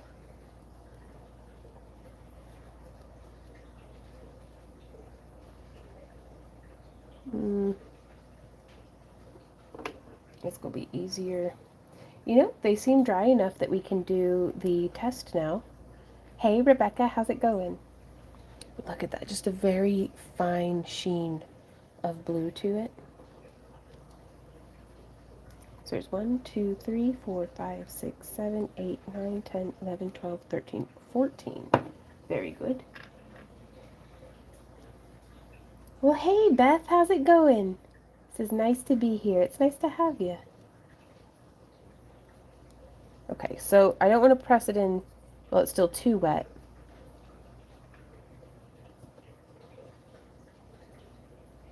That blue edge makes a critical difference. Okay, blue edge it is.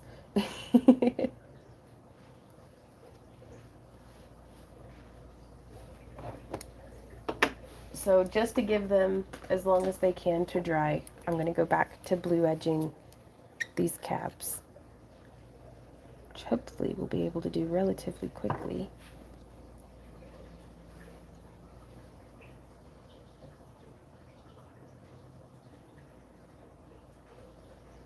It feels almost like painting miniatures somehow, that they're so tiny. And now I'm going to paint your gray pants blue. So there's one.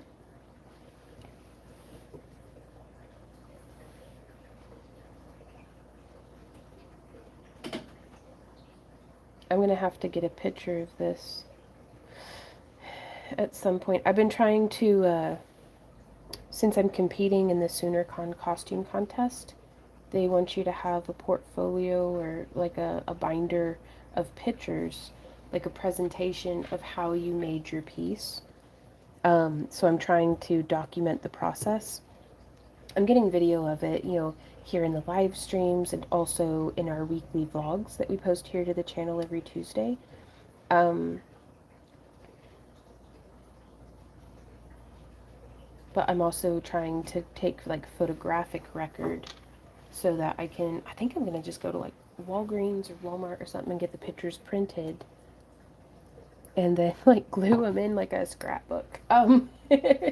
So because our color printer doesn't work anymore. We gotta clean off the printer, the ink heads or something. And so if we can get that sorted out, then things become much simpler. We can just do in-house. But otherwise, well, I might be able to design like a PDF or something. That way I'm not having to use like literal glue sticks, but I mean, how cool would it be though if I like put it in like a really cool like binder cover, like a hand-tooled leather binder cover too.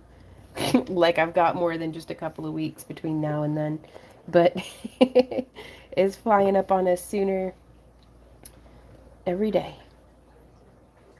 SoonerCon, it'll be here sooner than you think. Do you have an idea how much you will sell this for? Or is this your cosplay? I remember you being an elf, and I still have the business card you made with that picture. Oh, well, thank you.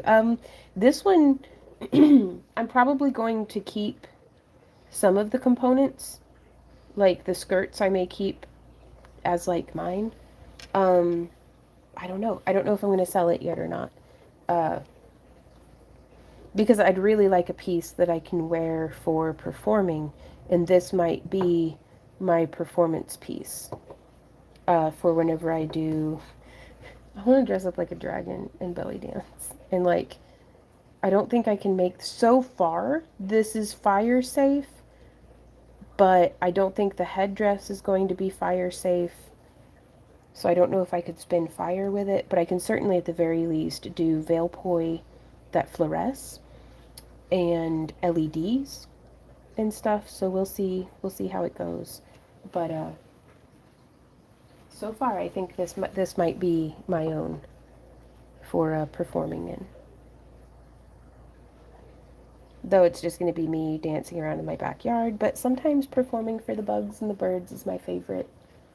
That's my favorite audience.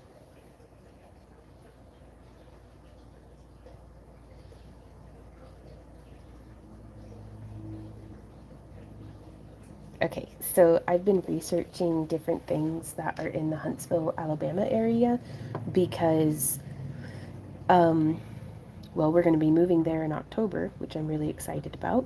So far, no insurmountable obstacles have arisen, and quite frankly, until they do, we're going to continue course as though it's happening. We're taking this very, very seriously. For those of y'all who've been following the channel for a while, you know this dream of going back home to Southern Tennessee was in our heart for a long time. And while it's not Tennessee, it's still, you know, we're 20 minutes away from Randy's dad's house instead of 9 hours. So it'll be really nice to be back home and near family again. We're just on the Alabama side of the state line, which will be fine, I suppose. But, oop. Which we were really interested in. Tennessee doesn't have state income tax. So we were like, that'd be nice. But I think Alabama's going to be fantastic.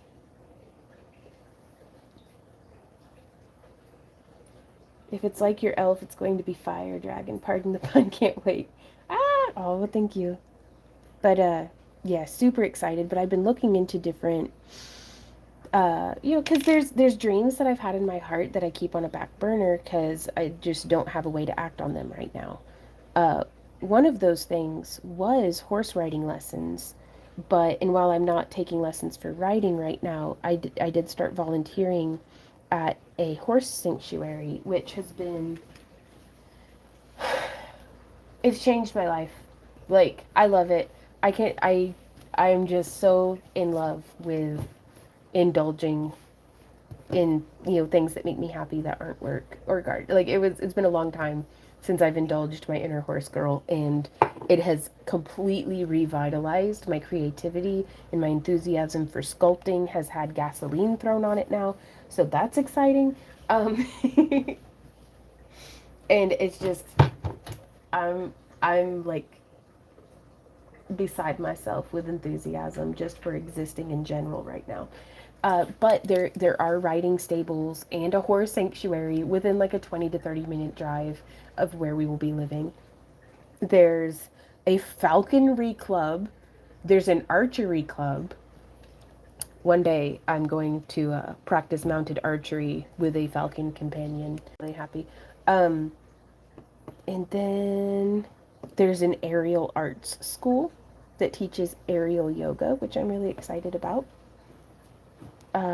There's a belly dance, like a studio that has belly dance classes. So I'll be able to pursue a lot of the things that I've started or been like dabbling in here, but that I haven't really been able to fully throw myself into because like the nearest belly dance classes were like an hour away, and I did take them for a full year just about. Like if class was in session, I was there for a year, and so I know that I love it.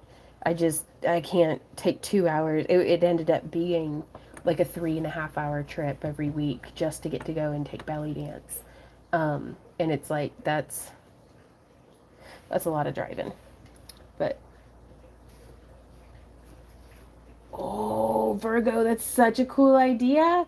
It looks really great. I was just wondering if it's possible to paint a dragon's eye in the nail polish on, say, the biggest one. Just thought that could look cool. That would look so cool. Maybe. Now the thing is, my inclination for not doing that right now is I'm going to be backing these with glow in the dark, and I really want that glow to be able to shine through really well. But really, putting an iris on it wouldn't make it too... I'd have to, like, scrape away. This is not going to be the only one of these that I ever make. But I love that idea. Let me chew on it for a little bit. Because it makes me want to make all of them eyes. And that might be really freaking cool, too. So, we must consider. But yeah, I'm excited about... And so that's why I'm like... In the back of my mind, this seedling grows, this dream of maybe one day being a competent enough dancer to be part of a troupe or something.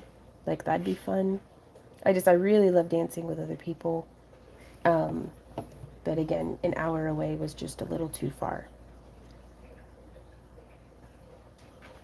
But it'll be like 20 minutes away when we live near Huntsville. And I had taken a class or two at Nomadic Tapestry in Huntsville when they were open. But as far as... Amira says, I kind of thought they would all be eyes at first. Ooh! A biblically accurate dragon. Well, I wasn't thinking eyes initially because... Well, her eyes were going to be up here. But I did want to have, like... Yeah, have you seen, like, the spots on a whale shark? Well, hey, big boy. Yeah. It's like, what if the spots on a whale shark were bioluminescent? Is kind of what I was thinking.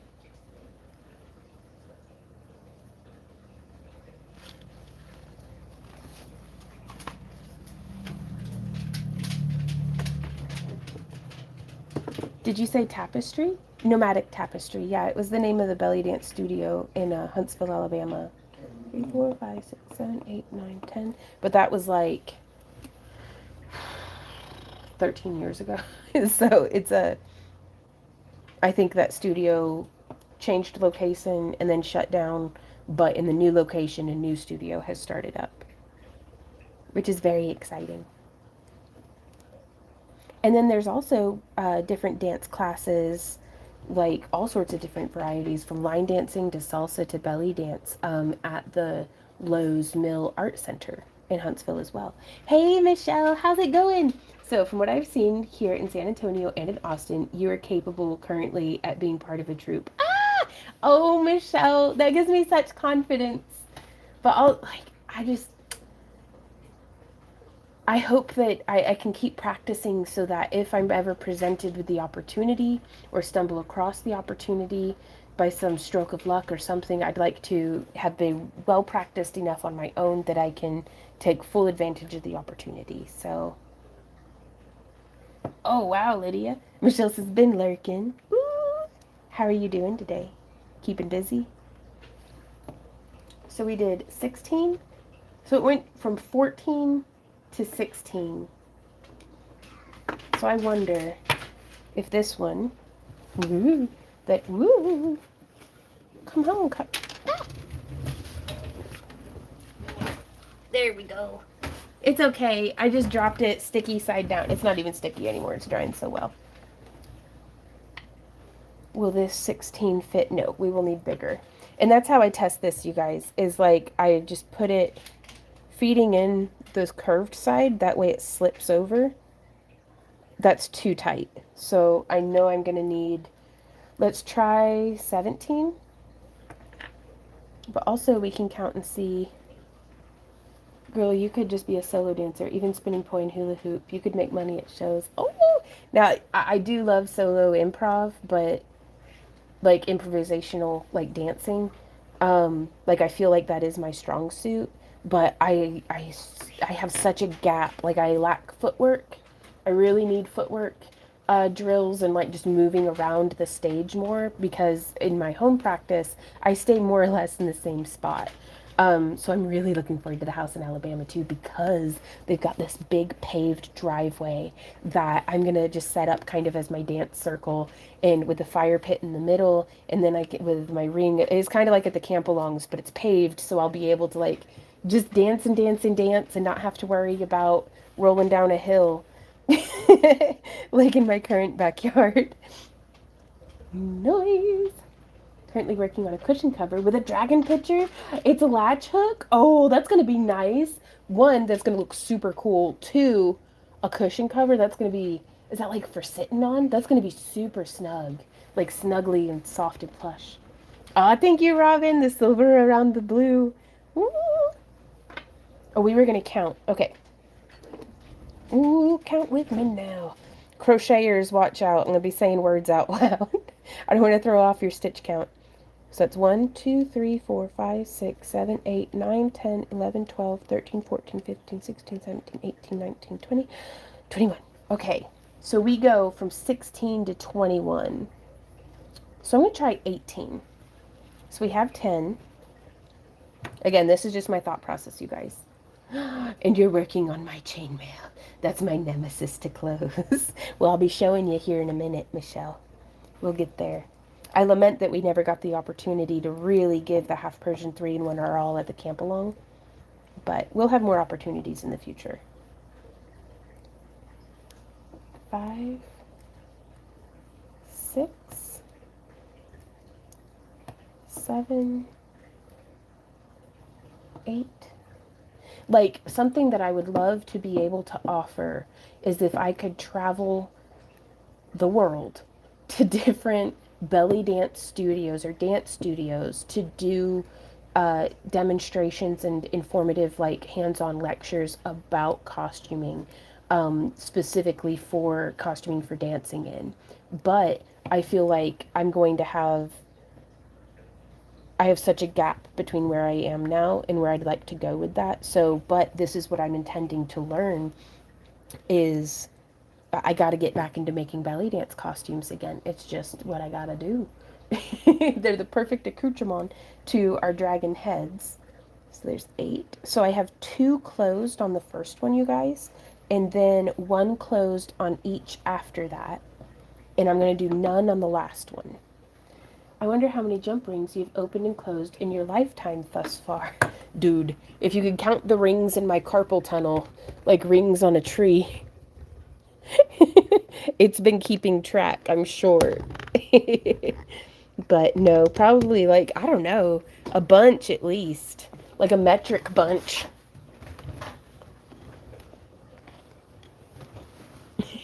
I watched your video. It over in my brain just says, duh. Oh, okay, Virgo. No way, that's a latch hook? It's a tiger? That looks, this isn't the right term for it, but it looks really fine-grained to be latched hooked. Like, that's really good work. Good thing I'm folding laundry, says a mare. There's 1, and then we're just closing another ring. Every time I close my rings, I kind of press my pliers together just a little bit.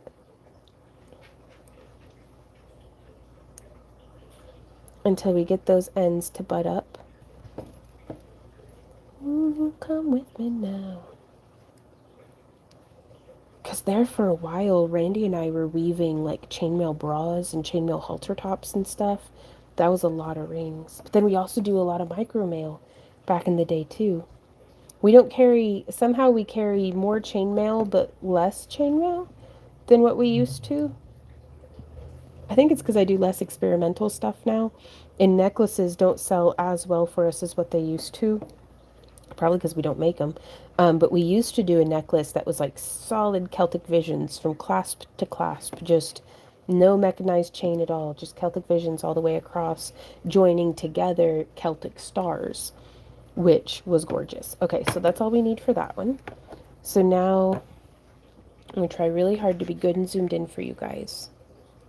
And then to be in frame is the trick. So we're going to take our first ring with the 2 closed on it, and we're going to close it. And then we're going to spread those rings like so. And then I'm tucking one behind the other. And I'm pinching these 2 rings between my thumb and my finger. So, and now I'm going to pick up this ring. It's important that I open them to at least a 45-degree angle so that it's got room to just kind of slip in there. I'm hooking through this first ring and this second ring, but not that one. I'm not going through all 3. Whoop. I'm going through just these front 2. And I'm very careful to not set the project down while it's at this stage because what even is that? It doesn't even look like anything. So I'll just pick it up at an end and kind of poke it a little. No freaking way. We got it back into the spot. Okay, so this loose one, I like to lift up and over because if I try to get it to pass to the other side of the ring by pushing, there's not enough space. Whereas if we come up out of the way,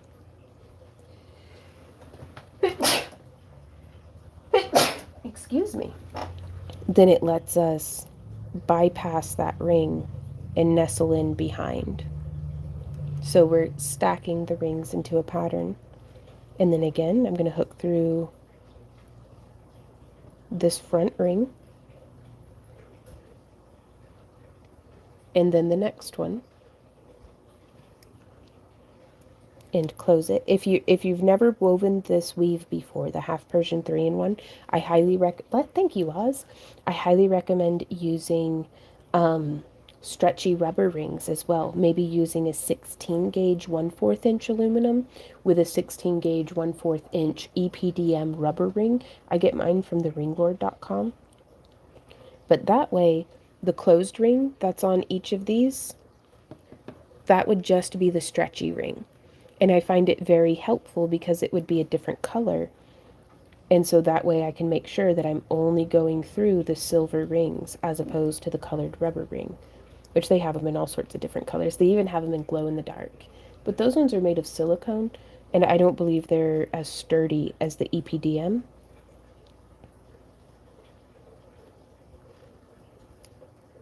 And then we're just going to continue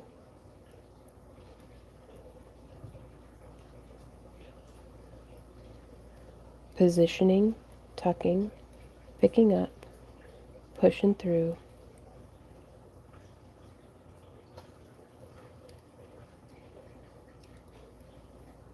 And we just weave.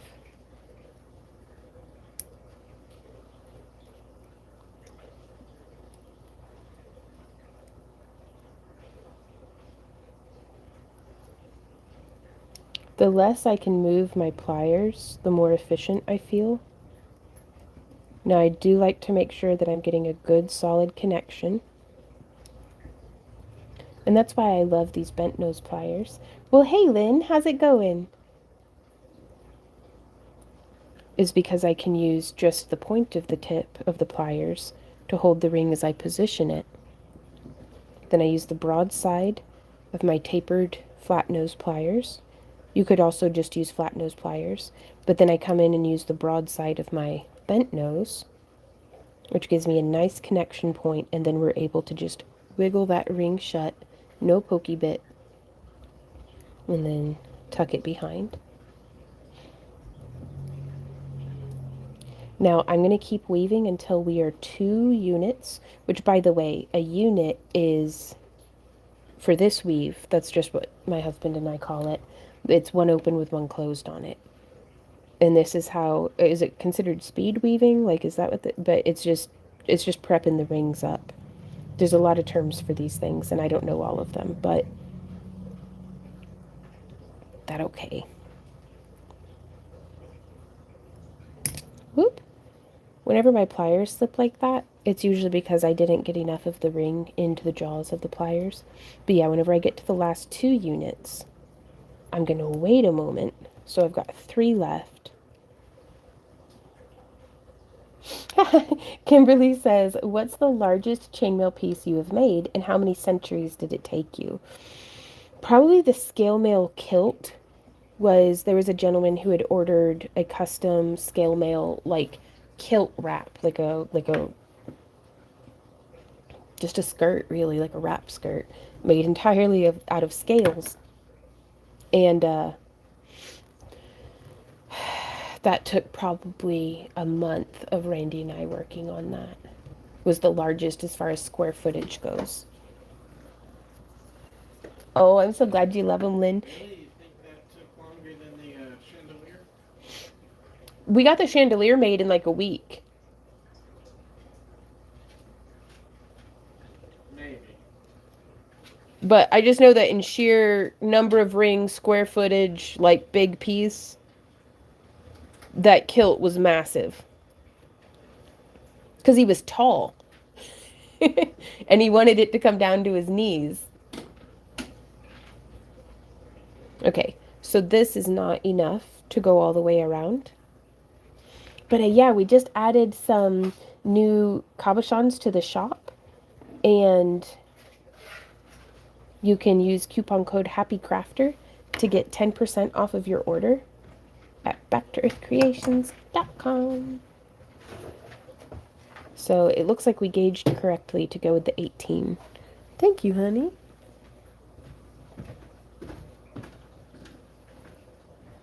Ooh, my ring hopped off. So this is the trickiest part in the whole wide world for me, you guys. Kit must have been heavy. Yes, kilt must have been heavy. It was very heavy. We had to transition at one point to using stainless steel rings because he didn't want to pay for split rings. And quite frankly, I didn't want to weave with split rings either. Because split rings make me sad. So I think of this as the back of the weave. Oh, well, thank you, guys. Thank you, Kimberly. This is the back. And this is the belly, because it sits flat, like on the table. And it has a little bit of like a trough, if you can see how those rings are positioned. And that's what holds on to the edge of the cabochon. And so I'm just going to pet it on the belly and then come down and bring its tail around. And I'm going to hook through the ring that is frontmost, if that makes sense. Do you see how it's a little in front of the other ring? And I want to make sure that I'm hooking behind that other ring. So that spot right there. And then this is where I like my fine tips on my pliers, is because now I can hold with good result. Pardon me just a moment, y'all.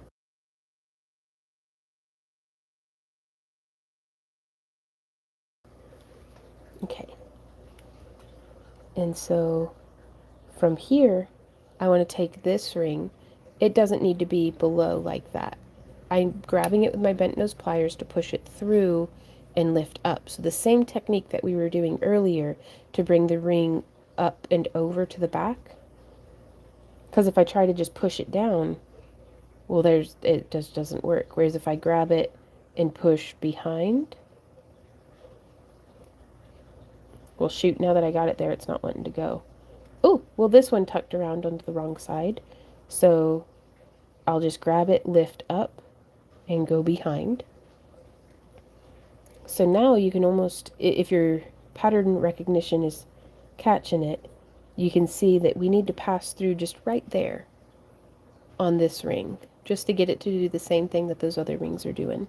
And if you're using too open of an aspect ratio, like in the rings don't hold their position, it can be really tricky. So I open this one just a gentle smidge, like half as much as what I normally do. I think it's either that or I open it way more than what I normally do. And I'm holding quite firmly, and I'm going to press it so that that ring comes over it. Let's see if we can get the camera to focus.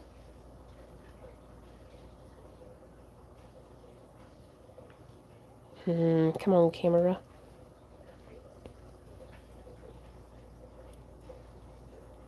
So I'm going to press, whoop, right there. And I'm using my finger to push over. Yeah, let's open it up a little bit more. Yes, it's very wide. That does the trick. So if you're watching the end, that shiny end of the ring, and I'm pressing down, with my fingernail, and it normally gets me, it stabs me under the fingernail, but it's the price I pay to the crafting fae. These are 18 gauge 3/16 inch rings. And I'm going to grab both of those ends. And don't hesitate to reposition your pliers to get the pressure onto your rings that you need to get them to do what you want them to do. And then we're just going to wiggle that back and forth. And there we go. This channel is never boring. I always love to see what you're up to. Oh, that makes my day. All right, so let's see if that fits our cabochon. 18 rings did the trick. And so now from here, we have let the nail polish cure for long enough. We are taking, this is some Cost clay, though you could use the Primo Sculpey that comes in your kit, but this glows blue, whereas the kit clay glows green. Oh no, I'm getting the nail polish off my fingers. Oh well. So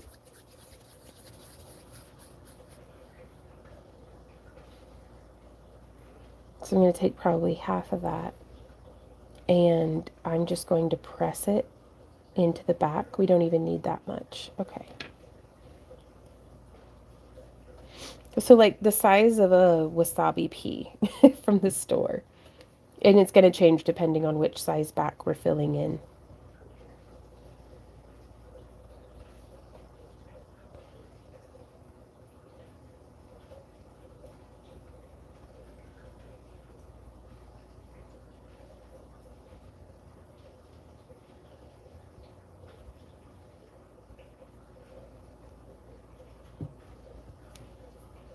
So there we are. And that is how that looks. And that is how that glows. Let's see if we can really charge it up.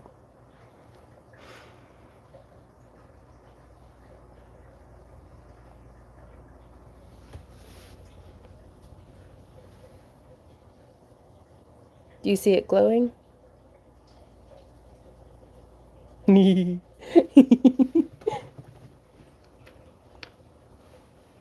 Okay, so I'm going to pack some more. Sarah says, I like using the clay for the back. I find resin sometimes runs into the front. It really does have a tendency to do that, doesn't it? Yes, 18 standard wire gauge. Good question, was. You can always add just a pinch more.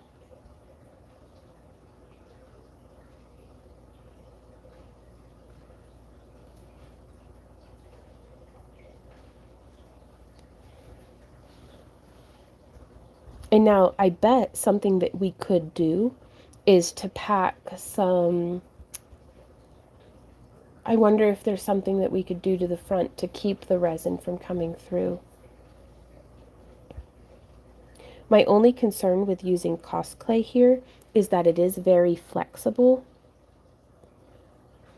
Usually if the resin runs through to the front, I let it cure and then I just break the chainmail off, pick out all the resin pieces, clean up all the rings and try to remake it.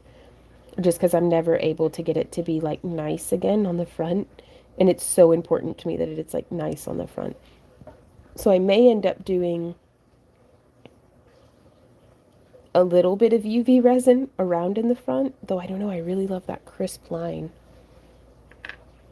Or we might fractal wrap it in. I just want to make sure, like I want to do experiment and see if this would hold up in the application of using it.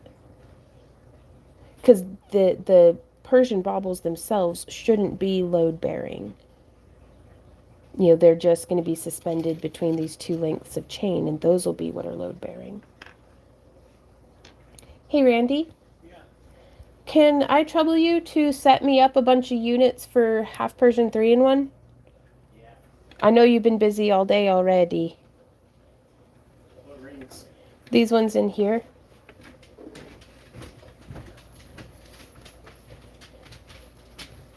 If you can just set them up for me en masse as you were doing the other day. Because I don't know how many I'm going to need. Is that what you got? Yeah, so like just rows of 10 till you run out. Here you go. I hope that chainmail order gets here so we can keep working. Yeah, I'm kind of at a standstill right now. Oh, really? Yeah. Well, it makes us recover.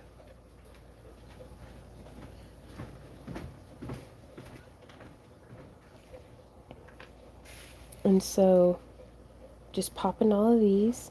Can't you say use crazy glue? I don't know. I wouldn't want it to interfere with the glow, is my main motivator. Is crazy glue clear? Is that just super glue? I don't know how well it binds to glass. Whole thing is this? Yes. Oh, it's clear? Right on. Oh, I don't know. I haven't tried it. It's certainly worth experimenting with. Well, hey, Itzy, how's it going? Robin says anything that glows is always cool. I love glowy stuff. I love it so much. And I'm going to be airbrushing. Does anybody here, I have a question, y'all. Do any of y'all have experience with airbrushing velvet? Oh, and very strong. Right on. Does it bind to glass and metal?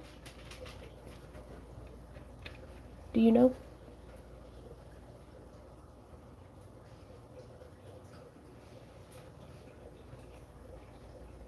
Because what happens is if you have a chain coming off of each end of this and there's tension of it being pulled, that can pop the cab out.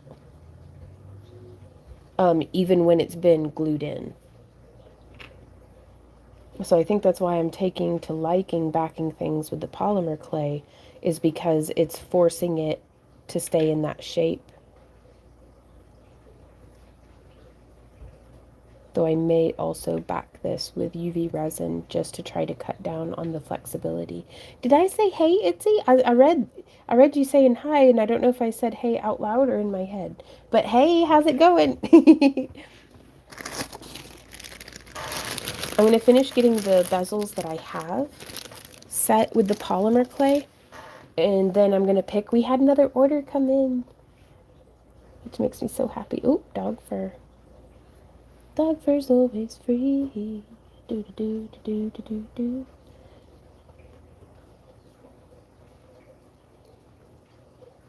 And so we'll get these baked.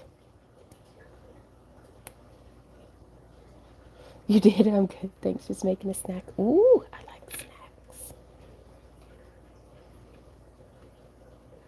Okay, that's still way more clay than what I need, but that's okay. We just pinch and remove it. And this Cos clay is like super, super soft and malleable and sticky, and I feel like it's just perfect for doing this.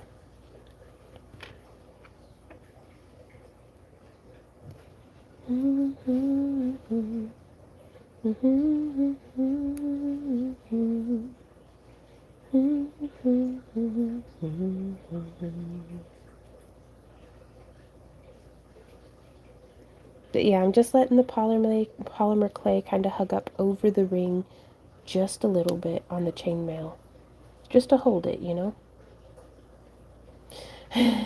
Dog fur makes it collectible.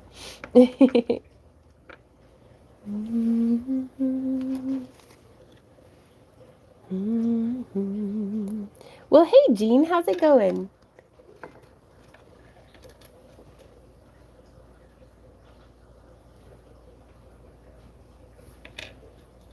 So we're getting all of these. Well, hey, Slice, how's it going? Well, happy Friday. Hey, Saki girl. Just a going. That's a good start.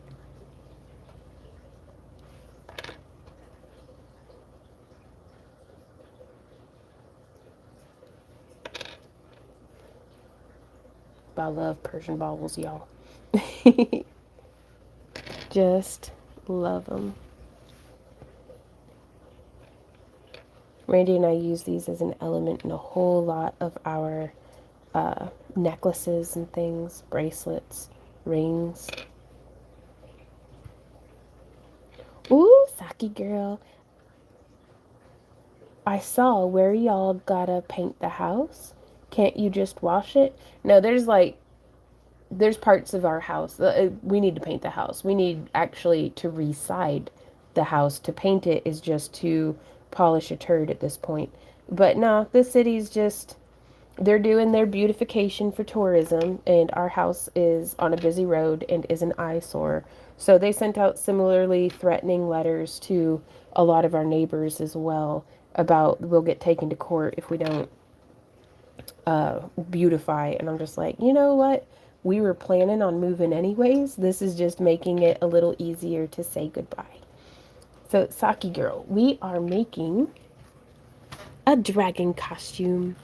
And so the part that I'm making right now is the mantle, which is this necklace here.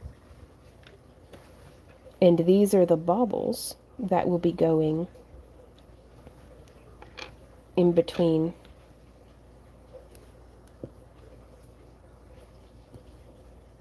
I'm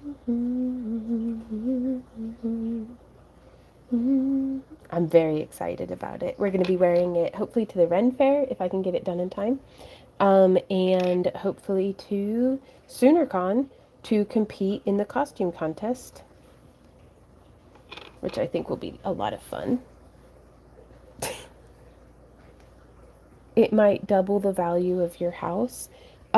Possibly. I'm going to be honest, you guys. Our house has some horrible things wrong with it that are expensive. Like there is a cracked sewer line coming from the upstairs bathroom, so we cannot use the upstairs bathroom. We were quoted at $20,000 for getting that repaired. The foundation has multiple cracks in it and is sinking in two different spots in two different directions, so it's ripping the back part of the house off of the front part of the house. We do not have insulation because if we did, the house would burn down because our electrical is knob and tube wiring. Let's see. Oh, and it needs painted. So I don't think painting it is going to fix these problems. So like we're going to be getting quotes from multiple real estate agents to get their genuine opinions on, oh, and we're also not in a good neighborhood. If we were the crappy house on the block and all the other houses in our neighborhood, like from where I'm, not to like flex, but right over yonder, do you see those holes into the roof of my neighbor's house? That's the neighborhood that I live in. So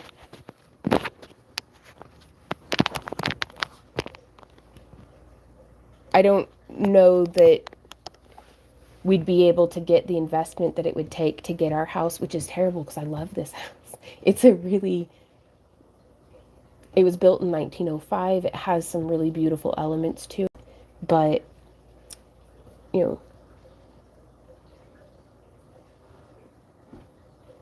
Lydia says, doesn't city or county have to pay for beautification, especially if you can't afford it? I don't know. You know, we're pursuing avenues. I have to go to like classes to be able to qualify for even being considered for their volunteer programs. But we're gonna get multiple quotes from real estate agents to be like, yo, these are the things wrong with the house. This is the estimates for how much it would be. Could we get that investment back? Or is it going to be better to just sell the house as is? And let someone who wants to deal with it, because I don't want to deal with it. I want to go home to Alabama and just get right to crafting and pretend like, you know, I never had to deal with replacing the water line or the water heaters or the furnace or, you know, any of the problems that we've had with this house. I want to go back home to where family is. So can you patch it where you can sell it? I don't know. We're going to be finding that out from the real estate agent. Lynn says, I wonder how many other people are in the same situation. It's a seller's market now? Oh, I don't know. We'll see. Time will tell. I have hopes and dreams that I'd be able to just give the house to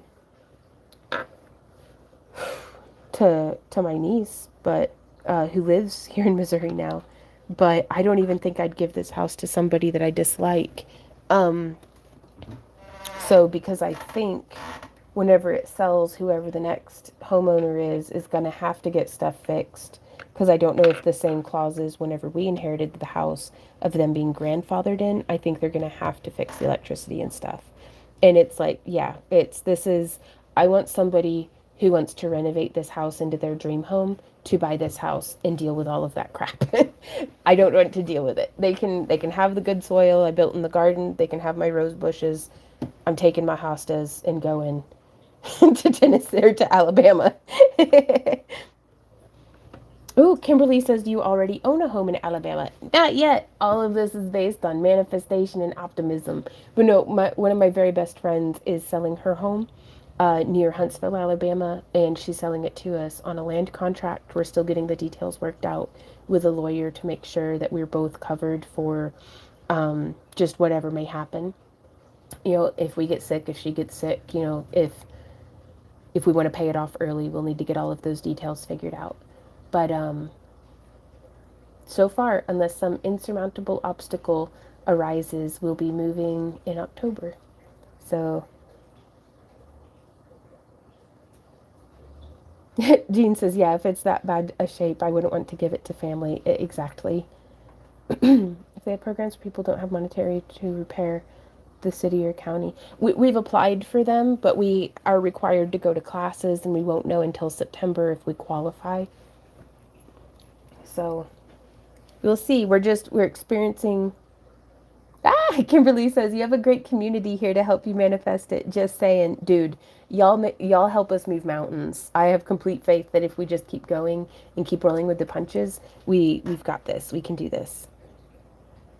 Oh, okay. We're actually gonna flip this around. Oh, Lynn says, I think you're gonna love it. I'm so excited.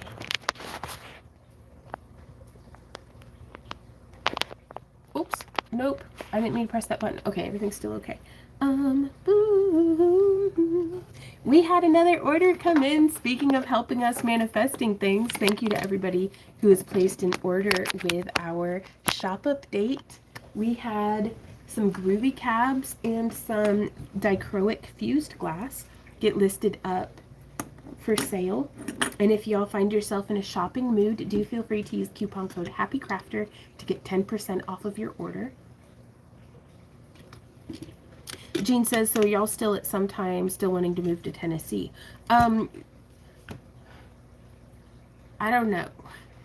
because there's no telling what the future holds, but we are approaching this house in Alabama like it is going to be our forever home, because we're kind of tired of living with that tab open of like, oh, we got to do this so we can get a loan from the banks that we can pay off. It's like, let's just get there. We're 20 minutes away from Randy's dad, and like within a 2-hour drive of everybody in the family tree over there. So I kind of feel like it doesn't have to be in Tennessee. It's better than 9 hours away, which that's just a little too far. Ooh, A54 is the first one to pick. 54 and 34. We got some pretty cabs, and we're going to need to group them as well. We won't be doing that in the stream today, though. Thank you, Lydia. So this is A54. It's one of our opal-style dichroic glass mermaid tiers, which I just love. We sent those out in last month's craft along kits. I haven't seen a hummingbird all day, and it's starting to bum me out. Come on, hummingbirds. I need like a dinner bell to train them to be like, come let me watch you eat. Sorry. I'm really excited about it. A lot of the elements of Randy and I's like dream home were based on this house. It's another one of our opal teardrop, and they'll be getting grooves added to them and shipped out on Monday. Okay. Is it all caps?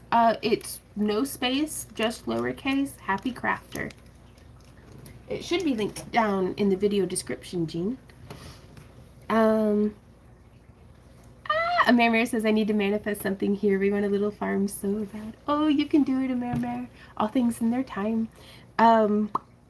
Lydia says, a new place. Yeah. Ooh, Kimberly asks, how will the move to Alabama affect your craft shows? Will you still be able to do them? I hope so. We will actually still have almost the exact same vending schedule as what we've had for like the past 6 years. Because used to, we lived in Tennessee about 4 to 6 hours away from the Mississippi. And now we live near Joplin, Missouri, about 4 hours away from the Mississippi. So we just kept our St. Louis show and then Dragon Con in Atlanta, Georgia, which will be 4 hours instead of 14 that we split up between 2 days. Like it's gonna improve in just this one facet. Moving to the Huntsville, Alabama area is going to make us so much closer to Dragon Con.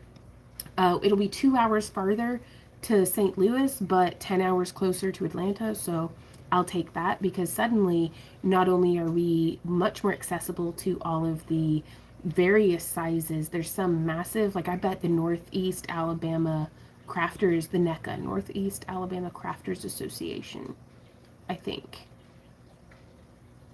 was the name of it. They had a really big Christmas show, and we did all right at their spring show too. So I wonder if they're still going on, because that was in Huntsville. We'll be able to do like a Southern Weekend of Art again and host a Christmas Past, and like, so we'll be able to go back to doing our old show circuit, which I'm really excited about. As well as the Lowe's Art Mill has significantly grown since we lived in that area last. And I don't want to put too many eggs in that basket, because I've not talked to anyone on any official capacity. I'm just remembering based off of whenever we did vend there in the past. They currently have 3 studio spaces. Last I looked, they might have filled them since then. But if they fill, they might open back up again one day too, and I might be more informed and local by then. But they have studios that we could rent and then teach out of, and actually have a little bit of a brick and mortar store, which would be cool. But also, like, I don't know, like, we're suddenly just much more in the middle of everything. It's a lot easier to do something 2 or 3 weekends out of the month when it's a 20-minute drive than when it's a 2 to 4 to 6 to 12-hour drive. And where we currently live, there's nothing that's closer than an hour, except for these shows that we've been doing over in Joplin, which have done okay, but I can see us totally saturating that market pretty quickly. Just because how many times does somebody need to buy a chainmail mantle from me? Like, you know what I mean? So it's Oh my gosh, Lydia says, yippee, I'm 100 miles from Dragon Con in Atlanta. Oh, that'd be so cool. Hey, Bodega, we are making a mantle for a dragon costume. Dragon. God, I don't even know how I'm gonna do this. I need to be crafting like 100 times faster than what I currently am. Let's get to work. Do. I gotta go get another water. I will be right back, you guys. Let's go ahead and get the camera flipped around. Because I'm gonna leave y'all. I don't know if that's like against the rules to do like the be right back screen. Whenever we're streaming on Kick, we do something called our be right back screen. And it's just like a slideshow. We were talking about a brick and mortar store too. We have 3 for sale on my street actually. Oh my god, Amir. Hey, will you ask Randy? I can't get on the internet unless I have someone send me a link or I get a link in my email. Please ask him what happened. Did someone hack me? That's a Google question, Jean. I don't know what's going on with that. Or maybe like a Geek Squad. That's above our pay grade. All right, I will be right back, you guys. Oof, I was sitting too long. My toes locked up.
You doing okay?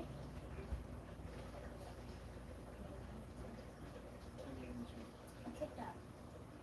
No. Like, if you want, I can grab another towel. Yeah. You can be leaving a separate.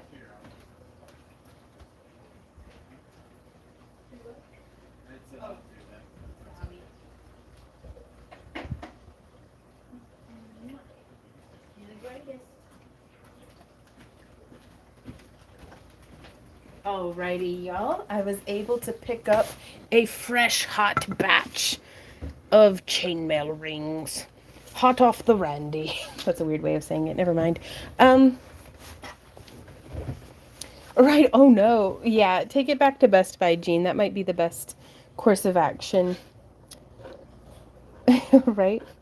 No. When something goes wrong with my computer, I light Sage and just cry because that's the extent of my tech knowledge. That's okay. I like Sage. Are you ready? Excuse me. Oh, that's why I went and got water.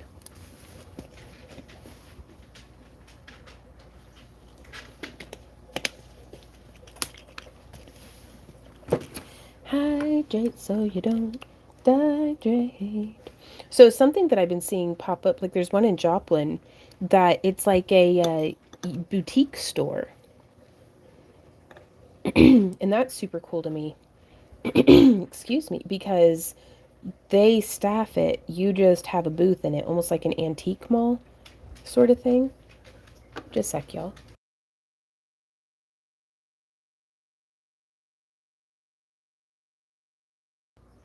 Alrighty. Sorry, I didn't want to cough in your ear.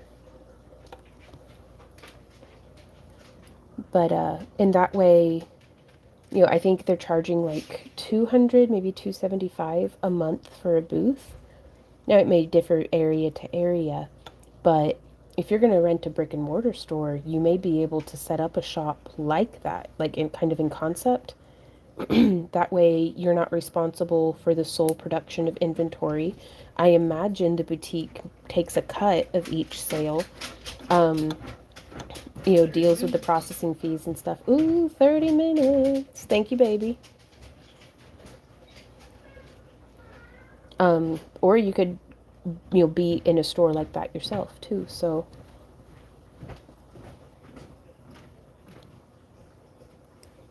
now I'm just going to weave, as it went from 14 to 16 to 18 to 21. So making sure each closer is just as best as what we can get it. Because really with chainmail, there's just open and closed rings. Like technique-wise, you don't want to chew your rings up with your pliers. That's why I use smooth-jawed pliers. And I try to, the more you practice, the more you'll learn. And the stronger your brain plier connection, your eye plier connection, eye-hand coordination, whatever you want to think of it as, the better you get at it, the less you'll have to death grip your pliers. Like, it's a really good idea to just practice holding your pliers as gently as necessary once you've gotten the hang of it. Build the coordination first, even if it chews up some rings, and then refine your technique after, if that makes sense. Could you retype that, Lydia? I don't know what you're asking.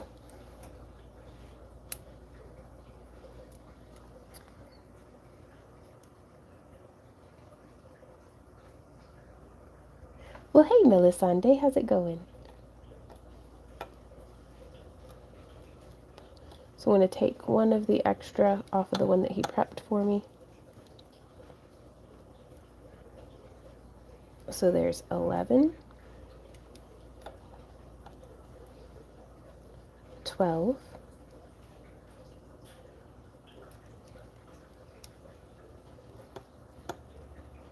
13,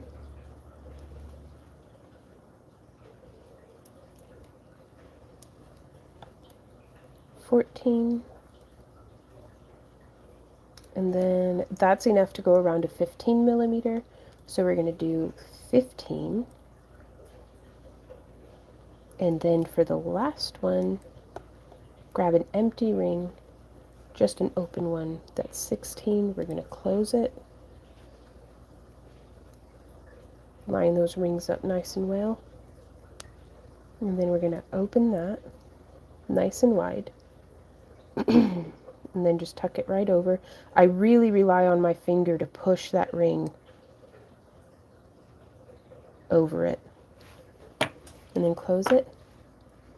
Oh, I'll show you, Jean. We are making a mantle, which is like a really big, gaudy necklace. Look at that. That just sits in there so nice. And then we do have a little bit of glow-in-the-dark polymer clay already prepped and ready, nice and conditioned. I'm doing really well. How are you doing today? This is a 2-in-1 rings. This is the half Persian 3-in-1. And I have one open with one closed on each. I hope that answers your question. Hey Diana, how's it going? But yeah, it makes a big difference to put the glow-in-the-dark clay on the back. I gotta go let that doggy in. I'll be right back. Doggy! Is it down? It's okay.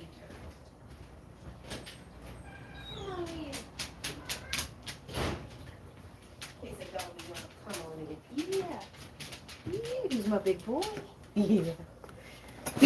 Okay, so we are making, this is the costume that I'm making. It's going to have like dragon wings that your arms can pop out of. I'm following along with a Mossy Fox cosplay for her wing tutorial for the base structure. But I'm changing some things about it just cause. And then the necklace is what we're working on, which it's actually this, which is one of our scale mantles with a modification to the base. So this long line, these are the baubles that we've made. And then it's going to be framed on each side with a half Persian 3-in-1 that's already been woven. It is such a labor of love. It really is. But, I mean, it's just so cool looking. I love it. And once you get it made, I mean, for the most part, it lasts and lasts. Like, it's very repairable.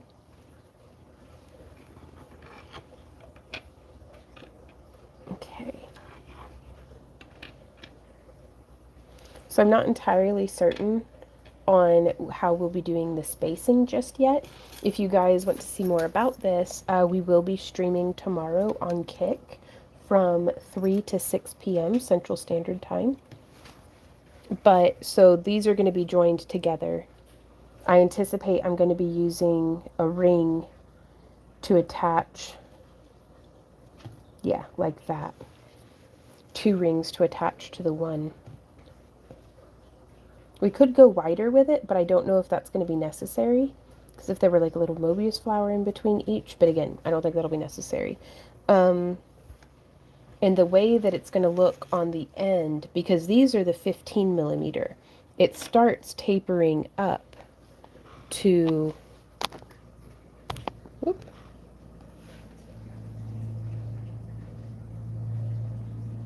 four, five, six.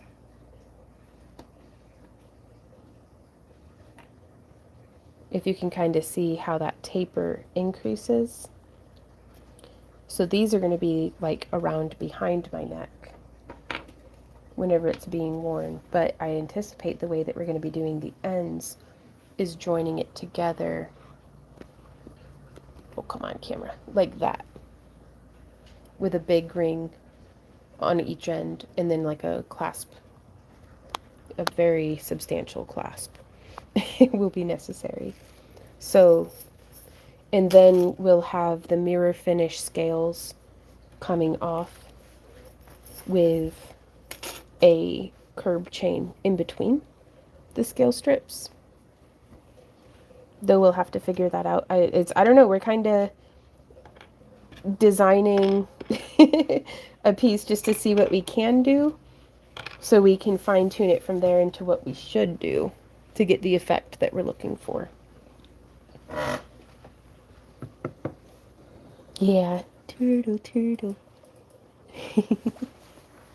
Alright, so now the next one in line, we did 14, we did 16, so now let's do 18. So here's our first one. One open with 2 closed on it. That's the first ring. Is there anybody in here who is weaving along with us, or do you want me to just weave it pretty quick and get on with it? I'm going to go ahead and take an extra one off the tip of that one. The way that Randy preps my units for me is he'll go ahead and do it like I'm doing 10, 2 on the first, 9 on the last, just a 10 unit long strip, and that way I can shuffle rings as necessary, because if I don't know what to ask for, then he does it like that and it all works out. Oh, it's my pleasure. Do do do do do do do do do do do. La da da da da da. My neighbor caught me being nosy, and by my neighbor, I mean the house wren that lives in the birdhouse gourd that we hung outside. But I was like walking past this morning to go let my chickens out, and I just peeked inside and she was sitting there. She must be sitting on eggs. But she saw me looking at her and I saw her looking at me, and we both went like, ooh.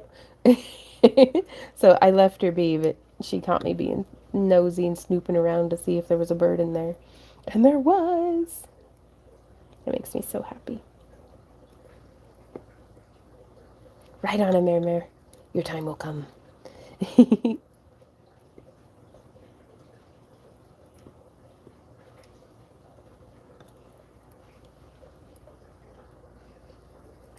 And it looks like we've got somebody building a nest in the other birdhouse gourd as well, which is awesome.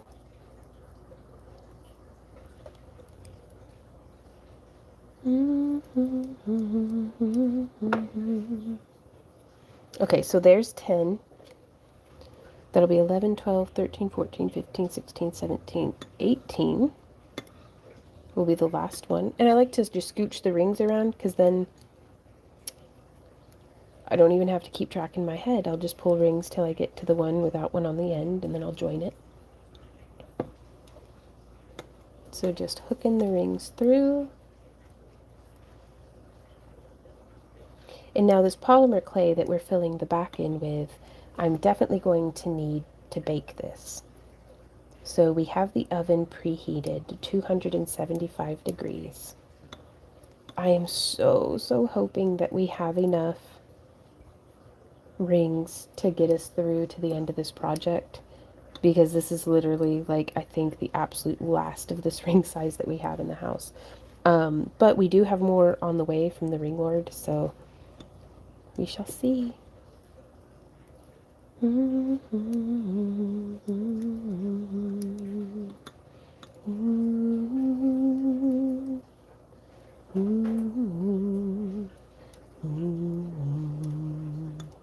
Last ring, hooking through 1, 2, petting it on the belly, bring this butt around, hooking through that first ring, and then close.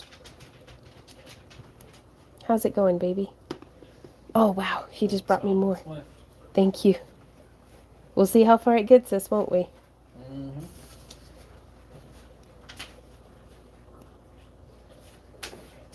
Oh, I didn't open it wide enough. Choose your struggles. There's no pride in it. If it's not open wide enough, it's not open wide enough. Don't try to force it. Just open it a bit more or close it a bit more and go from there. No need to beat yourself up or anything like that. I've seen folks feel very foolish and on the spot and get very self-conscious when they're like, oh, it didn't work perfectly the first time. And it's like, calm down. It's okay. Welcome to crafting. It's not going to work perfectly the first time. What makes a good crafter is not your ability to do it perfectly the first time. It's your ability to keep going until you get it. So, boom. So there's that one with some clay packed into the back. And so the next one we do will be 21 units. So there's 10, 20, and then 1.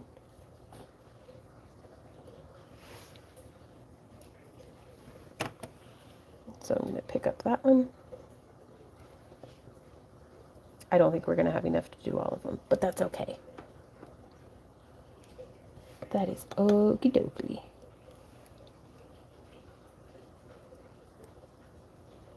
I wonder when the ring lord order will get here. Like, I am ready. But after today's stream, I'm going to be going out and harvesting some sugar snap peas. And we're going to have turmeric black pepper chicken for dinner with sugar snap peas and like julienned carrots, I think. That'll be real nice. I'll need to make some rice. Wazdaka says, learning a new craft does require resiliency. It does. And I mean, truly, especially if it's, I think the trick so much is to find a craft that you're so inspired by and passionate about that you're able to like just tank your way through not being good at it with pure enthusiasm. Because it trains resiliency. And if you start somebody off, oopsie, on a project that they're not that into it to start with, like not much enthusiasm from within, it's very easy to give up. Whereas if you start somebody on a project that they're like, I am compelled, I need to know how to do this, like, you know, like how a crafter does. I've seen a lot of our students and a lot of y'all have that passion in your work, but you build your resiliency up on those passion projects that now, you know, I can do a project even when I'm not super jazzed about it. Just sometimes when the enthusiasm wears off, I'm relying on the discipline of resiliency to just keep going until the project is done, because y'all, my wrists and shoulders and elbows hurt enough to want to quit years ago. But I'm not done making chainmail yet. So I've started my physical therapy exercises, and that has helped my shoulders tremendously. Just like in the past 2 months, it's been a complete night and day difference. Well, no, it's been not night and day, but it's over the course of 2 months, I no longer have the same shoulder pain. And I'm working on building up my elbow, like healing first off, and then building up my mobility and stretching and strength in my elbow. So I'm trying to, gotta let it heal first, this tennis elbow feeling that I have from, it's not when I rotate my wrist, and it's not when I grab, but it's when I grab and rotate, which today that's not even bothering me. But if it had any sort of weight in it at all, then my elbow would just feel like it's tearing apart. But that's okay. I put ice packs on it and take breaks as necessary, and that's been helping. But yeah, learning and training resiliency, it ripples out into all sorts of different aspects of your life. And I think it's super important to always keep doing projects that you're like, I don't know if I can do that. Because I bet you can.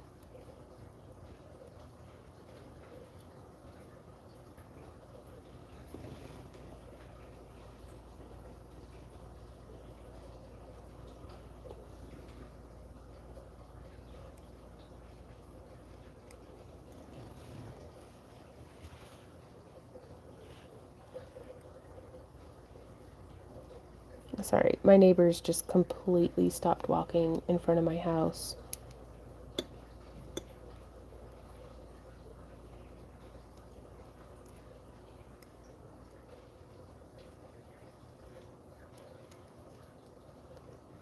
She looking at my squash.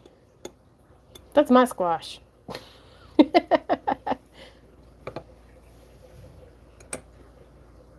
All right, closing that ring on. Closing this back up.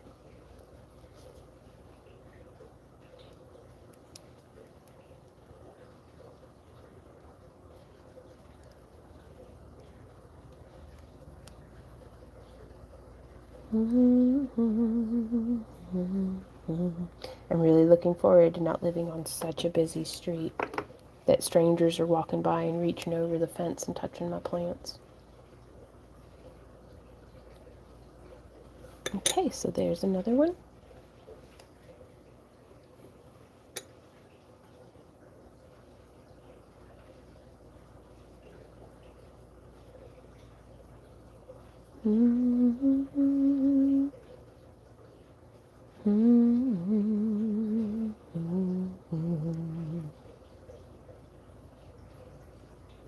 All right, and I think that just looks so cool, you guys.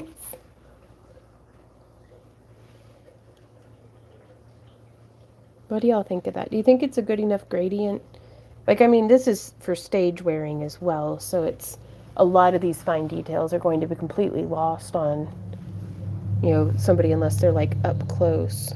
But ooh, I love that glow. Ah, well, thank you, Lydia. All right, so there was 21. So I bet the next one we're making the jump from 30 to 35, I think. So it's 15, 18, 20, 25, 30. So yeah, we'll try 21. But check this out. Randy's a machine. Got me some more rings prepped.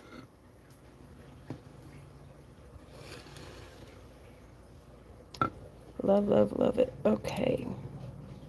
So that would be... Let me just get these scooched on over.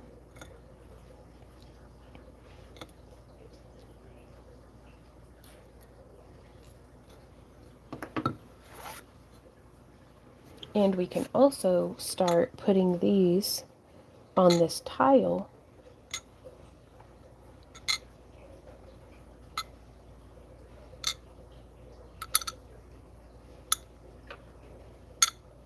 Hey, Randy. Yeah. If I hand this off to you, could you put it into the oven for 30 minutes for me? So typically with Cos clay or most polymer clays, you'll want to bake them for 30 minutes per 1/4 inch. But even though this is much thinner than a 1/4 inch of polymer clay, I still want to let everything get up to temperature. It won't hurt it at all to be a little overbaked. And now they won't fall over the oven. That's a good thinking, baby. Hey, Kathy, how's it going? How are you doing today? We are weaving some chainmail. And I only have the 5 more. I don't think we're going to have enough rings, but we'll get through it. We only have 10 more minutes anyhow. So that's 10, 11, 12, 13, 14. You said 30 minutes? Yes. Okay. Thank you, honey.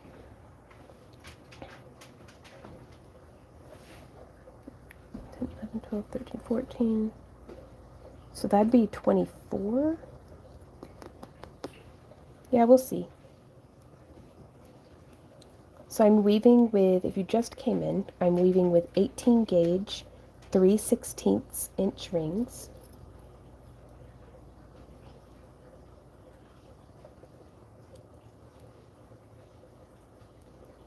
In a half Persian 3-in-1 style. And I'm currently making a bezel style setting out of this chainmail for a glass cabochon that's been painted painstakingly with nail polish. And because we super fancy. Hey, Misty, how's it going? It looks like just barely made it at the end. Work went late. Oh, that's all right. How was your day at work?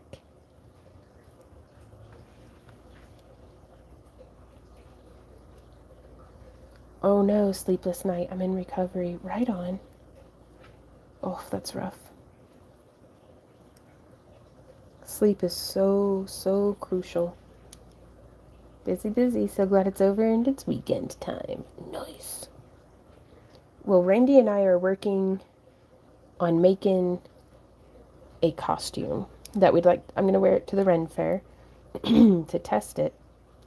And then I'm going to be competing. I say we because when I'm in costume, Randy's my handler. So there's nothing that I'm doing like on my own.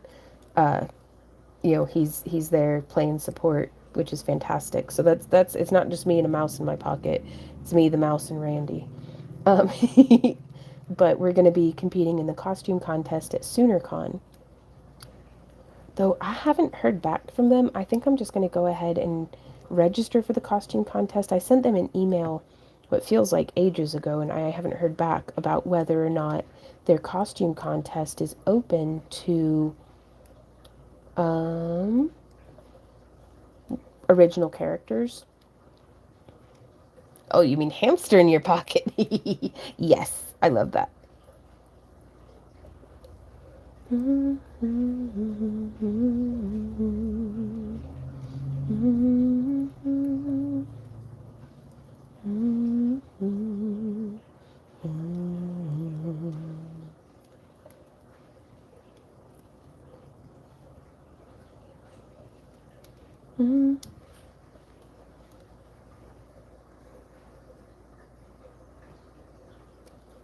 Mercari? Do you mean Mercari?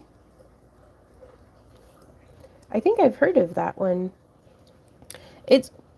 I hope everybody on there has great success. I'm very happy and comfortable just with our own website. I don't have it in me to be posting to a bunch of different web presences and social media platforms. I didn't get into this to be a social media manager or marketing, administrator. Like, I wanted to craft, and I understand some aspect of that is necessary, but I'm happiest when I'm just posting to my website, and I've found a balance with streaming and posting to YouTube as well as streaming to Kick. So that's all I can manage at this time. We literally had somebody walk through our booth at one of the events that did. That not a hi, not a nothing. They're just like, you should open an Etsy shop. I'm like, Maddie and I just kind of made the same noise and looked at each other, like, and it was just because we hear that quite a bit, but it never quite so just press A to skip the whole conversation that would normally lead up to them recommending Etsy. Because most of the time it's, that folks just want to be helpful. And I love that. I love, please always try to be helpful. But just the way that they like barked it at us. And it's just like, I'm very happy with just our website right now. So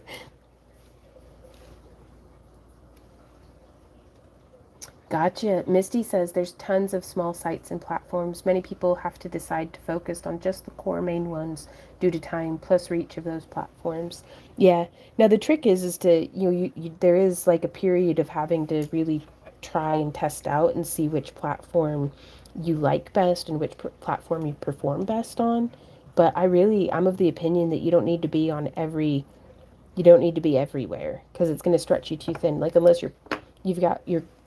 you're inclined to it or have somebody running it for you, you do not feel pressured to be everywhere all at once.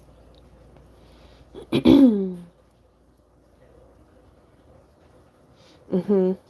Misty says Etsy has/had good potential and use as long as people know the drawbacks. But personally, having your own website is always best. Cut out the middleman as much as possible and be your own boss. Yep. Like we've had designs be taken down due to copyright, which I wasn't violating. But, if somebody else turns you in for something, who are you to say? Given, I like having the control be in my hands of how frequently I can post something or, just, I don't like surprise terms of service update.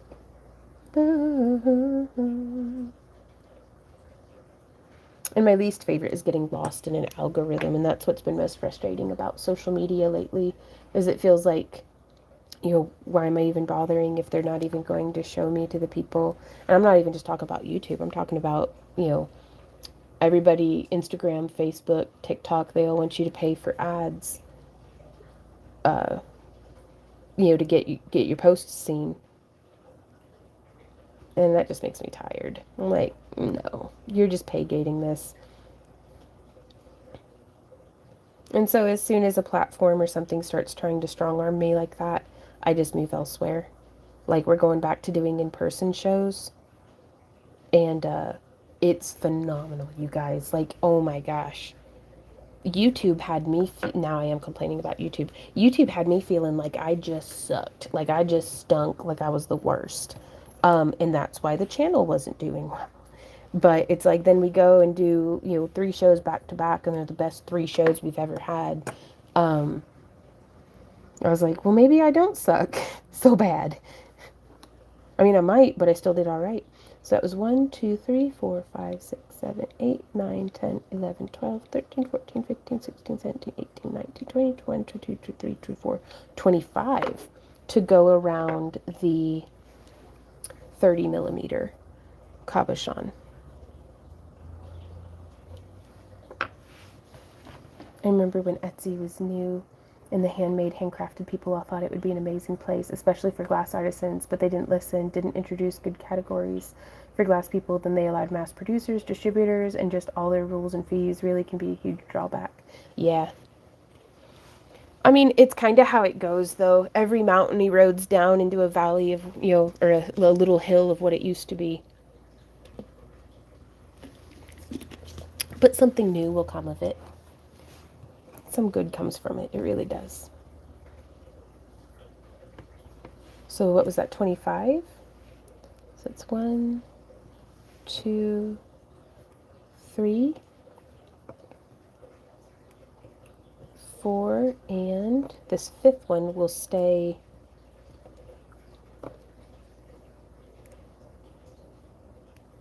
naked. It's not going to have a closed ring on it. So there's one. See, I can't open and close some of my own rings. I just really appreciate when Randy does it. 2,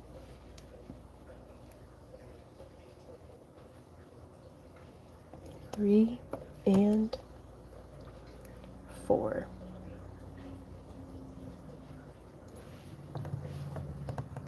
Yep.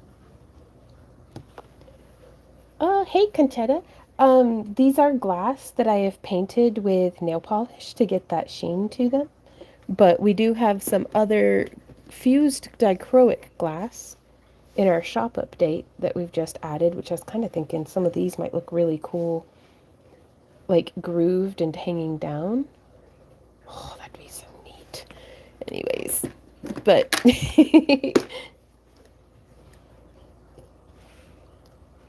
Misty says, yep, they cared more about the dollars, which, okay, makes sense, yeah, than staying true to the handcrafted central theme they claimed to be.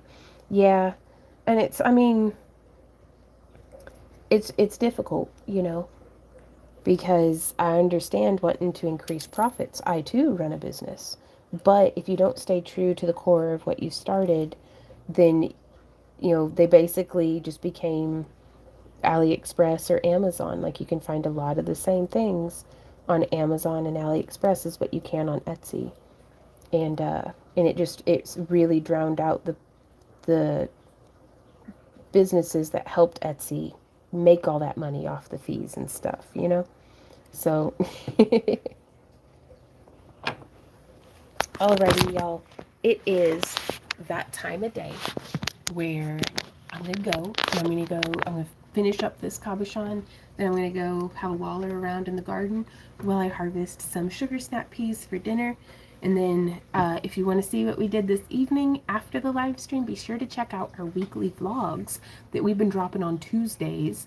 I've been having a lot of fun making those, and we don't necessarily do a tutorial every week anymore, but we do the vlog. Whenever we do have tutorials, they'll be coming out on Sundays, but I'm just trying to give myself the space to just do what I can and be at peace with that, instead of, you know, flagelling myself over not doing all of the things perfectly all of the time. So if anybody has a problem with anything, please do send me an email and we'll try to set it right.